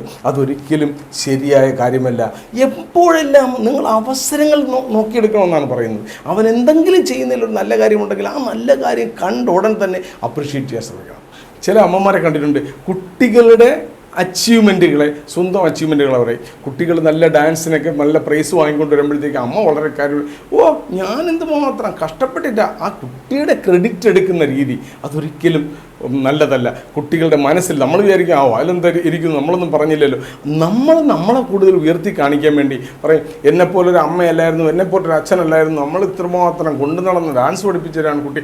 ആ കുട്ടിക്ക് കിട്ടിയ ആ ഒരു അച്ചീവ്മെൻറ്റിൻ്റെ ആ ക്രെഡിറ്റ് കൂടി പേരൻ്റ് എടുക്കുന്ന രീതി അത് ശരിയായ രീതിയല്ല. അതുപോലെ തന്നെ നമ്മളെയൊക്കെ വീട്ടിൽ ഗസ്റ്റൊക്കെ വരുമ്പോഴത്തേക്ക് ചിലപ്പോൾ അമ്മയുടെ അനിയത്തി അല്ലെങ്കിൽ അമ്മയുടെ ചേച്ചി ആരെങ്കിലും ഒക്കെ വീട്ടിൽ വരുമ്പോഴത്തേക്ക് എങ്ങനെയുണ്ട് മോയ്, അയ്യോ ഒന്നും പറയണ്ടേ, ഈ ചെറുക്കനെ കുറിച്ച് ഒന്നും പറയണ്ടേ, ഇതുപോലെ 24 മണിക്കൂറും കളി. അതുപോലെ തന്നെ അമ്മ മൊബൈലിൽ കളി അല്ലെങ്കിൽ TV കാണുക. അതായത് കുട്ടിയെ പബ്ലിക്കിൻ്റെ മുമ്പ് വെച്ച് ഒരുപാട് ഇകഴ്ത്തി സംസാരിക്കുക. ഇൻറ്റൻഷനലി ചെയ്യുന്നതല്ലെങ്കിലും ഫലം കിട്ടുന്നത് വളരെ മോശം ഫലമായിരിക്കും. ഒരിക്കലും ചെയ്യാൻ പാടില്ല. എപ്പോഴും മറ്റുള്ളവർ കാണുകയെ മറ്റുള്ളവർ കേൾക്കുകയെ അവനെക്കുറിച്ച് അവൻ്റെ പോസിറ്റീവ് സൈഡ് മാത്രം സംസാരിക്കാൻ നിങ്ങൾക്ക് കഴിയണം. അല്ലെങ്കിൽ നിങ്ങൾ ഇൻറ്റൻഷനലി അല്ലെങ്കിൽ പോലും നിങ്ങൾ ചെയ്യുന്നത് നിങ്ങൾ അങ്ങനെ പറഞ്ഞാൽ അവർ വിചാരിക്കും ഇനിയിപ്പോൾ അവരെ കൊച്ചിനെ അങ്ങ് ഒരുപാട് പൊക്കി പറഞ്ഞോട്ടെ, നിങ്ങളത് കാര്യമാക്കേണ്ട കാര്യമില്ല. ഒരിക്കലും നിങ്ങൾ കുട്ടികളെ ഇകഴ്ത്തി സംസാരിക്കരുത്. മറ്റുള്ളവരെ മുമ്പ് അവൻ്റെ ചെറിയ നല്ല കാര്യങ്ങളെ നമ്മൾ അപ്രിഷ്യേറ്റ് ചെയ്ത് നോക്കൂ. അത് വീണ്ടും അവൻ ചെയ്യും. അതിൽ കൂടെ അവനിലുള്ള നല്ല കാര്യങ്ങൾ കൂടുതലായിട്ട് ആ കുട്ടി ചെയ്യുന്നതായിട്ട് നമുക്ക് പിന്നീട് കാണാൻ പറ്റും. അതുപോലെ തന്നെ റീഡിങ് ഹാബിറ്റ്സ് നമ്മൾ പറഞ്ഞിട്ടുണ്ട്. റീഡിങ് എന്ന് പറയുന്നത് ഇൻസ്പിറേഷണൽ അല്ല. വെറുതെ ഇരുന്ന് ബുക്ക് വായിക്കുക എന്ന് പറഞ്ഞാൽ അത്ര എളുപ്പമുള്ള കാര്യമാണെങ്കിൽ ലോകത്തെല്ലാവരും ബുക്ക് വായിച്ചെങ്കിൽ നന്നാവത്തില്ല. ബുക്ക് വായിക്കുന്നത് ഇൻസ്പിറേഷൻ ആക്കാൻ പറ്റും. അതിനെന്ത് ചെയ്യാൻ പറ്റും? അത് പർപ്പസ് ഓറിയൻറ്റഡ് ആക്കണം. പഠിത്തത്തെ പർപ്പസ് ഓറിയൻറ്റഡ് ആക്കുമ്പോൾ കുട്ടികൾ പഠിക്കും. അതായത് മക്കളെ നമുക്കിന്ന് ഗോവയെക്കുറിച്ച് പഠിക്കാം, അതായത് എന്ന് പറഞ്ഞിട്ട് ഗോവയെക്കുറിച്ചുള്ളൊരു പാഠം, ഡൽഹിയെക്കുറിച്ച് പഠിക്കാം, ഡൽഹിയിൽ എന്തൊക്കെ ഉണ്ട് എന്ന് പഠിക്കാം എന്ന് പറഞ്ഞാൽ അവൻ പഠിക്കും. കൃത്യമായും വായിക്കും. 2 പേജ് വായിച്ചു, നാളെ മറ്റുള്ളവരാകുമ്പോൾ എൻ്റെ മോൻ നല്ല 2 പേജ് വായിച്ചു, ഡൽഹിയെക്കുറിച്ച് അവൻ പഠിച്ചു, അവന് ഡൽഹിയൊക്കെ അറിയാം എന്ന് അവനൊന്ന് അപ്രീഷിയേറ്റ് നോക്കി. 3ൻ്റെ നിങ്ങൾ പോലും കാണല്ലേ വെറുതെ ഇരുന്ന് ബുക്ക് വായിക്കുന്നതാണ് അവൻ ഡൽഹിയെക്കുറിച്ച്. കാര്യം ഇന്നലെ ഞാൻ 2 പേജ് വായിച്ചപ്പോൾ അമ്മ അത് കൊച്ചച്ഛൻ്റെ അടുത്തും എല്ലാവരുടെ അടുത്തും അമ്മ പറഞ്ഞു, ആൾക്കാരുടെ അടുത്തും പറഞ്ഞു എന്ന് പറയുന്നത് അവന് ഭയങ്കര അഭിമാനമാണ്. അപ്പോൾ കുട്ടി എന്ത് ചെയ്യും? ഇന്നലെ 2 പേജേ വായിച്ചുള്ളൂ എങ്കിലും അവൻ ഇന്ന് വീണ്ടും നിങ്ങൾ കാണാതെയും കാണുകയും അവൻ വീണ്ടും വായിക്കാനുള്ള ഹാബിറ്റ് ആ കുട്ടികളിലേക്ക് ഉണ്ടാകും. അപ്പോൾ എന്തെങ്കിലുമൊക്കെ പർപ്പസ് ഓറിയൻറ്റഡ് ആയിട്ടുള്ള പഠിത്തങ്ങൾ കുട്ടിയുടെ കൂടെ ഇരുന്ന് നമ്മൾ ചെയ്യുകയും നമ്മൾ കൂടി പഠിക്കുകയും അവന് പറഞ്ഞു കൊടുക്കുകയും കൂടെ ചെയ്താൽ കുറേ കൂടെ അവൻ്റെ നോളജ് ലെവൽ ഒരുപാട് വർദ്ധിക്കുന്നതായി കണ്ടുവന്നിട്ടുണ്ട്. ഇനി കുറച്ച് ഇമ്പോർട്ടൻറ്റ് ടൈം, നമ്മുടെ പ്രൈം ടൈം, നമ്മൾ ഇപ്പോൾ പത്രത്തിലും ഇപ്പോൾ നമ്മൾ പ്രൈം ടൈം എന്ന് കേൾക്കുന്നത് TV ചാനലിലൂടെയൊക്കെയാണ്. അവരുടെ പ്രൈം ടൈം പോലെയല്ല നമ്മുടെ പ്രൈം ടൈം. ഏറ്റവും പ്രൈം ടൈം മോർണിംഗ് ടൈമാണ്. എല്ലാവരും ചെയ്യുന്ന, ഒരുവിധമുള്ള എല്ലാ പേരൻസും ചെയ്യുന്ന ഒരു തെറ്റാണ് രാവിലെ കുട്ടിയെ അടിച്ചുണർത്തുക എന്ന് പറയുന്നത്. കാര്യം കുട്ടികൾ രാവിലെ ഉറക്കം എഴുന്നേക്കില്ല, അവർക്ക് നല്ല ഉറക്കമാണ്. അവിടെ ചെന്ന് കുംഭകർണ നീ കിടന്ന് ഉറങ്ങുന്നു, നീ എപ്പോൾ തുടങ്ങുന്നു, സ്കൂളിൽ പോകാൻ ചെറുക്കൻ ലേറ്റായെന്ന് പറഞ്ഞാൽ അടിച്ച് ബഹളം വെച്ചാണ് കുട്ടികളെ ഉറക്കുക. ഒരിക്കലും ചെയ്യാൻ പാടില്ലാത്ത കാര്യമാണ്. കുട്ടി അറിയുന്നേ ഇല്ല എന്തിനാണ് ഈ അമ്മ ഇങ്ങനെ ബഹളം വയ്ക്കുന്നത്. യഥാർത്ഥത്തിൽ അതും ഈ പറഞ്ഞതുപോലെ ഇൻറ്റൻഷനലി ചെയ്യുന്ന കാര്യം. അമ്മയ്ക്കും ഡ്യൂട്ടിക്ക് പോകണം, അല്ലെങ്കിൽ അമ്മയ്ക്കും സമയം പോയി ചെറുക്കനെ ഇങ്ങനെ കൊഞ്ചിച്ചുകൊണ്ടിരുന്ന അമ്മയ്ക്ക് സമയത്ത് ജോലിക്ക് പോകാൻ പറ്റില്ല, ആ തിരക്കിലാണ്. പക്ഷെ നിങ്ങൾ അഡ്ജസ്റ്റ് ചെയ്യണം. കുട്ടിയെ എപ്പോഴും വളരെ കെയറായി അടുത്ത് ചെന്നിരുന്ന് മോനെ കെട്ടിപ്പിടിച്ച് ഒരു ഉമ്മ കൊടുത്ത് അവനെ സ്നേഹിച്ച് ഉണർത്തിയെടുക്കണം. അപ്പോഴാണ് കുട്ടിക്ക് നല്ല ഒരു ഉന്മേഷത്തോടെ ആ കുട്ടി ഉറക്കം എഴുന്നേക്കുന്നത്. പല ആൾക്കാരും അങ്ങനെ ആരും ചെയ്യാറില്ല. എല്ലാവരും ചെയ്യുന്ന കൊച്ചിറക്കുന്ന സമയത്ത് അടിച്ചിളക്കുമ്പോൾ എഴുന്നേറ്റ് ഉറങ്ങിക്കിടക്കുന്ന കൊച്ചിനെടുത്ത് വെള്ളത്തിൽ കൊണ്ടിടുന്ന രീതിയാണ് നമ്മൾ കണ്ടുവരുന്നത്. ഒരിക്കലും ചെയ്യാൻ പാടില്ല. അതുപോലെ രണ്ടാമത്തെ ഒരു ഇമ്പോർട്ടൻറ്റ് കാര്യമാണ് ഡിന്നർ ടൈം. ആഹാരം കഴിക്കുന്ന സമയം. അച്ഛൻ ആഹാരം കഴിക്കാൻ വന്നിരിക്കുന്നു, കയ്യിലിടതയിൽ മൊബൈൽ വാട്സാപ്പിൽ നോക്കിക്കൊണ്ടിരിക്കുന്നു, അമ്മ വേറെ വാട്സാപ്പ് വന്നു ഫുഡ് കഴിക്കാനിരിക്കുന്നു. തെറ്റാണ്. ആ സമയം ഡിവൈസ് ഫ്രീ ആക്കൂ. ഒരു കാരണവശാലും ഡൈനിങ് ടേബിളിലേക്ക് നമ്മൾ ഡിവൈസുമായി പോയിരിക്കാൻ പാടില്ല. പണ്ടൊക്കെ ആൾക്കാർ പറയും ബന്ധങ്ങൾ ദൃഢമാകുന്നത് ഡൈനിങ് ടേബിളുകളിലാണ്. നമുക്കറിയാം പണ്ട് നമുക്ക് എന്തെങ്കിലുമൊക്കെ ആൾക്കാരുമായി നല്ല സൗഹൃദം സൃഷ്ടിക്കണമെങ്കിൽ അവരെ നമ്മൾ നമ്മുടെ വീട്ടിലേക്ക് ആഹാരം കഴിക്കാനായിട്ട് വിളിക്കും, അല്ലെങ്കിൽ അവരെ വീട്ടിൽ പോയി ആഹാരം കഴിക്കാനായിട്ട് നമ്മൾ ഒരുമിച്ച് എല്ലാവരും കൂടി ചേർന്നിരുന്ന് ആഹാരം കഴിക്കും. അങ്ങനെയാണ് നമ്മൾ ബന്ധങ്ങൾ ദൃഢപ്പെടുത്തുന്നത്. അങ്ങനെ ബന്ധങ്ങൾ ദൃഢപ്പെടുത്താൻ മറ്റുള്ളവരുടെ വീട്ടിൽ പോയി ഫുഡ് കഴിക്കുകയും അവരെ ഞങ്ങളുടെ വീട്ടിൽ ഫുഡിന് വിളിക്കുകയും ചെയ്യുന്ന നമ്മുടെ മക്കളെ കൂടെ ഇരുന്ന് ഫുഡ് കഴിക്കുമ്പോൾ അത് ഒരുപാട് ബന്ധങ്ങളുണ്ടാകും എന്ന സമയമാണ്. ആ സമയത്ത് നമ്മൾ മൊബൈലിൽ നോക്കിക്കൊണ്ട് 2 ദോശ എടുത്ത് തിന്ന് കൊച്ചു തിന്നായില്ലേ നോക്കിയില്ല, കുട്ടിയെ കൂടുതൽ കെയർ ചെയ്തില്ല എങ്കിൽ ആ ബന്ധങ്ങൾ. അതുകൊണ്ട് ഒരിക്കലും ഡൈനിങ് ടേബിളുകൾ ഡിവൈസ് ഫ്രീ ആക്കാൻ ശ്രമിക്കുക. ഒരുമിച്ചിരുന്ന് ഫുഡ് കഴിക്കുക, പരസ്പരം ഷെയർ ചെയ്ത് ഫുഡുകൾ കഴിക്കുക. അത് കുട്ടികൾക്ക് ഒരുപാട് മാനസികം. അതുപോലെ തന്നെ ഞാൻ നേരത്തെ പറഞ്ഞു, ഗെയിം കളിക്കുന്നത്, കുട്ടികളുടെ കൂടെ ഗെയിം കളിക്കുന്നതും ഒരുപാട് കുട്ടികളിൽ ഗ്രോത്ത് ഉണ്ടാക്കാൻ വളരെ നല്ല കാര്യങ്ങളാണ്. നമ്മൾ കുട്ടികളെ ആദ്യം നന്നായിട്ട് അവരെ മനസ്സിലാക്കണം. അവരിൽ ഗ്രാറ്റിറ്റ്യൂഡ് എന്ന ബെസ്റ്റ് ആറ്റിറ്റ്യൂഡ് കൊണ്ടുവരാൻ ശ്രമിക്കണം. Gratitude is the best attitude എന്നാണ് പറയുന്നത്. കുട്ടികൾക്ക് എപ്പോഴും നല്ല ഗ്രാറ്റിറ്റ്യൂഡ് ഉള്ളവരായി മനസ്സിലാക്കണം. കുട്ടികളുടെ അടുത്ത് നമ്മൾ പലപ്പോഴും അങ്കിളിൻ്റെ അടുത്ത് സോറി പറ മോനെ അങ്കിളുടെ സോറി പറ, നീ അങ്ങനെ ചെയ്തില്ലേ, നീ അങ്കിളുടെ സോറി പറ. നിർബന്ധിച്ച് സോറി പറയിക്കും. അമ്മ ഇരണോ എന്നാൽ സോറി പറഞ്ഞാൽ തീർന്നല്ലേ, സോറി എന്നിട്ട് എണീച്ചങ്ങ് പോകും. അതെന്തുകൊണ്ട് പറയേണ്ടി വന്നു എന്ന് അവരെ മനസ്സിലാക്കി കൊടുക്കണം. അതുപോലെ ഒരാളുടെ അടുത്ത് താങ്ക്സ് പറയണമെങ്കിൽ എന്തിനാണ് നമ്മൾ മോനെ താങ്ക്സ് പറയുന്നത് എന്ന് അവൻ്റെ ആ പർപ്പസ് എന്തിനാണ് ഓട്ടോമാറ്റിക് അവൻ പറയും. നമ്മൾ അതിന് എന്തുകൊണ്ടാണ് ചെയ്യേണ്ടത് എന്ന് അവനെ പഠിപ്പിച്ചാൽ അവന് ആരും പറഞ്ഞു കൊടുക്കേണ്ട കാര്യമില്ല, ഓട്ടോമാറ്റിക്കായിട്ട് അവനത് പറയും എന്നുള്ളതാണ്. ഇനി നമ്മൾ കുട്ടികളെ സ്കൂളിലേക്കൊക്കെ വിടുമ്പോൾ 3 തരം കുട്ടികളുണ്ട് എന്നാണ് പറയുന്നത്. ഒന്ന് വിഷ്വൽ ലേണേഴ്സായ കുട്ടികളുണ്ട്. നമ്മുടെ സമൂഹം, നമ്മുടെ സ്കൂളുകളെല്ലാം വിഷ്വൽ ലേണേഴ്സിന് വേണ്ടി ഉണ്ടാക്കിയിട്ടുള്ളതാണ്. അവർ കാണുന്നു, ബുക്കുകൾ വായിച്ച് പഠിക്കുന്നതിന് വേണ്ടിയാണ്. ഇനി വേറൊരു തരമുണ്ട്, ഓഡിറ്ററി ലേണേഴ്സ് ഉണ്ട്. അവർ കേട്ടാണ് കൂടുതൽ പഠിക്കുന്നത്. അവർ അങ്ങനെയുള്ള. പിന്നെ ഒരു കുത്തുണ്ട് കൈനസ്റ്റിക് ലേണേഴ്സ് എന്ന് പറയും. അവരാണ് ബാക്ക് ബെഞ്ചേഴ്സ് എന്ന് നമ്മൾ സാധാരണ വിളിക്കുന്നത്. അവർ പിറക്കിയിരുന്ന് കാലൊക്കെ ഇട്ട് കുട്ടി പേനയൊക്കെ ഇട്ട് കറക്കി അങ്ങനെ പഠിക്കുന്ന ക്യാരക്ടറുകൾ എന്ന് പറഞ്ഞാൽ കുട്ടികൾ സിംഗിൾ ഒന്നിൽ മാത്രമായിരിക്കില്ല, എല്ലാ ക്വാളിറ്റിയും കുട്ടികളിലുണ്ടാവും. പക്ഷേ ഏതെങ്കിലും ഒരു ഹാബിറ്റ് കുട്ടികൾ കൂടുതലായി കാണുമെന്നാണ് പറഞ്ഞത്. അതുകൊണ്ടാണ് പണ്ട് കാലത്ത് നമ്മൾ പറയും ബാക്ക് ബെഞ്ചേഴ്സൊക്കെ വലിയ സക്സസ് ആയി പോകും. കാര്യം അവർ യഥാർത്ഥത്തിൽ കൈനസ്റ്റിക് ലേണേഴ്സ് ആണെങ്കിൽ തന്നെയും അവർക്ക് ഒരുപാട് കഴിവുണ്ട്. അതൊന്നും നമ്മുടെ ഇന്നത്തെ വിദ്യാഭ്യാസ രീതിയിൽ ഈ ഞാൻ പറഞ്ഞ പോലെ വിഷ്വൽ ലേണേഴ്സിനും വേണ്ടിയിട്ടുണ്ടായ വിദ്യാഭ്യാസ രീതിയാണ്. ഇവർക്ക് കൈനസ്റ്റിക് ലേണേഴ്സ് എന്ന് പറഞ്ഞാൽ അവരെ സ്പോർട്സ് ആക്ടിവിറ്റികളിലും മറ്റു കാര്യങ്ങളിലുമൊക്കെ അവർ വളരെ മുൻപന്തിയിലായിരിക്കും എന്നുള്ളത് കൊണ്ടാണ് ബാക്ക് ബെഞ്ചേഴ്സൊക്കെ ഒരുപാട് സക്സസ് ആയി ലെവലുകളിൽ പോകുന്നത്. 1-2 കാര്യങ്ങൾ സ്കൂളിനെ കുറിച്ച് കൂടി പറഞ്ഞുകൊണ്ട് നമുക്ക് ഈ വീഡിയോ അവസാനിപ്പിക്കാം. സ്കൂൾ സെലക്ട് ചെയ്യുമ്പോൾ കൃത്യമായും അറിഞ്ഞിരിക്കേണ്ട 2-3 കാര്യങ്ങളുണ്ട്. ഒന്നാമത്തെ കാര്യം, സ്കൂൾ എപ്പോഴും നമ്മുടെ ലിമിറ്റിൽ നിൽക്കുന്ന സ്കൂളായിരിക്കണം. അതായത് നമ്മുടെ ലിവിങ് സ്റ്റാൻഡേർഡുമായി ഒരുപാട് വലിയ ഹൈ സ്റ്റാൻഡേർഡുള്ള സ്കൂളുകളിൽ കുട്ടികളെ ചേർക്കാൻ പാടില്ല. എന്തുകൊണ്ടെന്നാൽ അവൻ അവിടെ പോയി ചേർക്കുക. ആൾക്കാർ ഇത്തിരി പൊങ്ങച്ചമൊക്കെ പറയാൻ താല്പര്യമുള്ള എൻ്റെ മോൻ 50,000 രൂപ മന്ത്ലി ഫീസുള്ളതാണ് പഠിക്കുന്നത് എന്ന് പറയുന്നത് ചില ആൾക്കാർ വലിയ പ്രൗഡ് ഫീൽ ചെയ്യുന്നുണ്ട്. അതിന് വേണ്ടിയിട്ടാണ് അവർ ഇത്രയും വലിയ സ്കൂളുകളിലൊക്കെ കൊണ്ട് ചേർക്കുന്നത്. തെറ്റാണ്. അവിടെ കുട്ടികൾ അവിടെ വലിയ എക്സോട്ടിക് ഹോളിഡേയ്സിനെ കുറിച്ചും വലിയ ബ്രാൻഡഡ് ഡ്രസ്സുകളെ കുറിച്ചും ബ്രാൻഡഡ് കാറുകളെ കുറിച്ചും ഒക്കെ ആയിരിക്കും അവർ ഡിസ്കസ് ചെയ്യുന്നത്. അവർ വരുന്നതും അതുപോലത്തെ കാറുകളിലൊക്കെ ആയിരിക്കും. അപ്പോൾ നമ്മൾ സ്കൂൾ ബസ്സിലൊക്കെ അവിടെ ചെല്ലുമ്പോൾ കുട്ടികൾ വിചാരിക്കുക എൻ്റെ പേരൻസിന് എന്തിനുള്ള, അവരെ പേരൻസൊക്കെ ഭയങ്കര ഇതാണ്. അതൊരു ഗിൽറ്റിയായി ഫീൽ ചെയ്യും. മാത്രമല്ല അവിടെ അവരോടൊപ്പം നിൽക്കാൻ പറ്റാതെ വരുമ്പോൾ അവൻ എന്തെങ്കിലും ഇല്ലീഗൽ ആക്ടിവിറ്റീസിലൊക്കെ ഇടപെടാൻ കാരണം വീട്ടിൽ നിന്ന് ആരും കാണാതൊന്നും അച്ഛൻ്റെ പോക്കറ്റിൽ നിന്ന് 500 രൂപ എടുത്തുകൊണ്ട് പോകും. കാര്യം ഇന്നലെ കൂട്ടുകാരൊക്കെ വന്നപ്പോൾ ഇത്ര ഹൈഫൈ സാധനങ്ങളൊക്കെ നമ്മൾ ക്യാൻറ്റീനിൽ നിന്ന് വാങ്ങി കഴിച്ചിരുന്നു. 2 ദിവസം ആകുമ്പോൾ ഇവൻ്റെ കയ്യിൽ ഇത്ര പൈസ, ചിലപ്പോൾ ആരും കാണാതെ ഒരു സ്ത്രീ 500 രൂപ വലിക്കാം എന്ന് വിചാരിക്കും. അത്തരം കാര്യങ്ങളുള്ളത് കൊണ്ട് നമ്മളുമായിട്ടൊക്കെ നമ്മുടെ ജീവിത നിലവാരവുമായി ഒരുവിധം നേർന്നു പോകുന്ന സ്കൂളുകൾ സെലക്ട് ചെയ്യാൻ നോക്കണം. രണ്ടാമത്, സ്കൂൾ ഒരുപാട് ദൂരെ ആകാൻ പാടില്ല. കാര്യം യാത്ര കുട്ടികൾക്ക് 1 മണിക്കൂർ ബസ്സിൽ കയറി അവിടെ വരെ പോകും, 1 മണിക്കൂർ തിരിച്ച് യാത്ര ചെയ്യുന്നേരം ജീവിതത്തിൽ നിന്ന് 2 മണിക്കൂർ തന്നെ വാഷ് ഔട്ടായി പോകും. അങ്ങനെയുള്ള ദൂരങ്ങൾ യാത്രയ്ക്ക് ഉപയോഗിക്കുന്ന തരം സ്കൂളുകൾ ഒരു കാരണവശാലും നമ്മൾ സെലക്ട് ചെയ്യരുത്. അതുപോലെ തന്നെ നമ്മളെപ്പോഴും സ്കൂൾ സെലക്ട് ചെയ്യുമ്പോൾ ആ സ്കൂളിൽ എല്ലാ തരം ആക്ടിവിറ്റി, എക്സ്ട്രാ കരിക്കുലം ആക്ടിവിറ്റിയൊക്കെ ഒരുപാട് നടക്കുന്ന സ്കൂളായിരിക്കണം. എങ്കിൽ മാത്രമേ നമ്മുടെ കുട്ടിക്ക് അകത്ത് ഉറങ്ങിക്കിടക്കുന്ന ഒരുപാട് കഴിവുകൾ നമുക്ക് പുറത്ത് കൊണ്ടുവരാൻ പറ്റും. ഡാൻസ് ഉണ്ടാവണം, ആക്ടിങ് ഉണ്ടാവണം, മറ്റ് സ്പോർട്സ് ഐറ്റംസ് ഉണ്ടാവണം, ആർട്സ് ഐറ്റംസിന് ഇമ്പോർട്ടൻസ് കൊടുക്കണം. മറ്റ് സ്കൂൾ കരിക്കുലത്തിന് അല്ലാതെ തന്നെയുള്ള എല്ലാ ആക്ടിവിറ്റികളും ഉള്ള സ്കൂളുകൾ സെലക്ട് ചെയ്യാൻ ശ്രമിക്കണം. സ്കൂളിൻ്റെ ഫെസിലിറ്റീസൊക്കെ നോക്കിയിട്ട് വേണം നമ്മൾ സ്കൂൾ സെലക്ട് ചെയ്യണം. അതുപോലെ തന്നെ റെപ്യൂട്ടഡ് ആയിരിക്കണം. ആരെവിടെയും പറഞ്ഞു കേട്ടത് ആ സ്കൂളിന് കൃത്യമായ നിയമത്തിൽ അധിഷ്ഠിതമായ സ്കൂളാണോ എന്ന് ശ്രദ്ധിച്ചിട്ട് വേണം നമ്മൾ സ്കൂളിൽ ചേർക്കാൻ.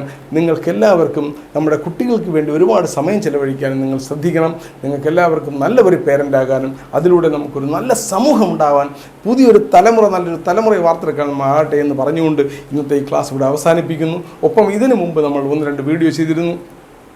ആ അത്തരം വീഡിയോകളും ഇനിയും ചെയ്യുന്ന വീഡിയോകൾ കാണുന്നതിന് വേണ്ടി നമ്മുടെ വീഡിയോകൾ ഷെയർ ചെയ്യാനും സബ്സ്ക്രൈബ് ചെയ്യാനും കൂടി മറക്കരുത് എന്ന് പറഞ്ഞുകൊണ്ട് എല്ലാവർക്കും ശുഭദിനം.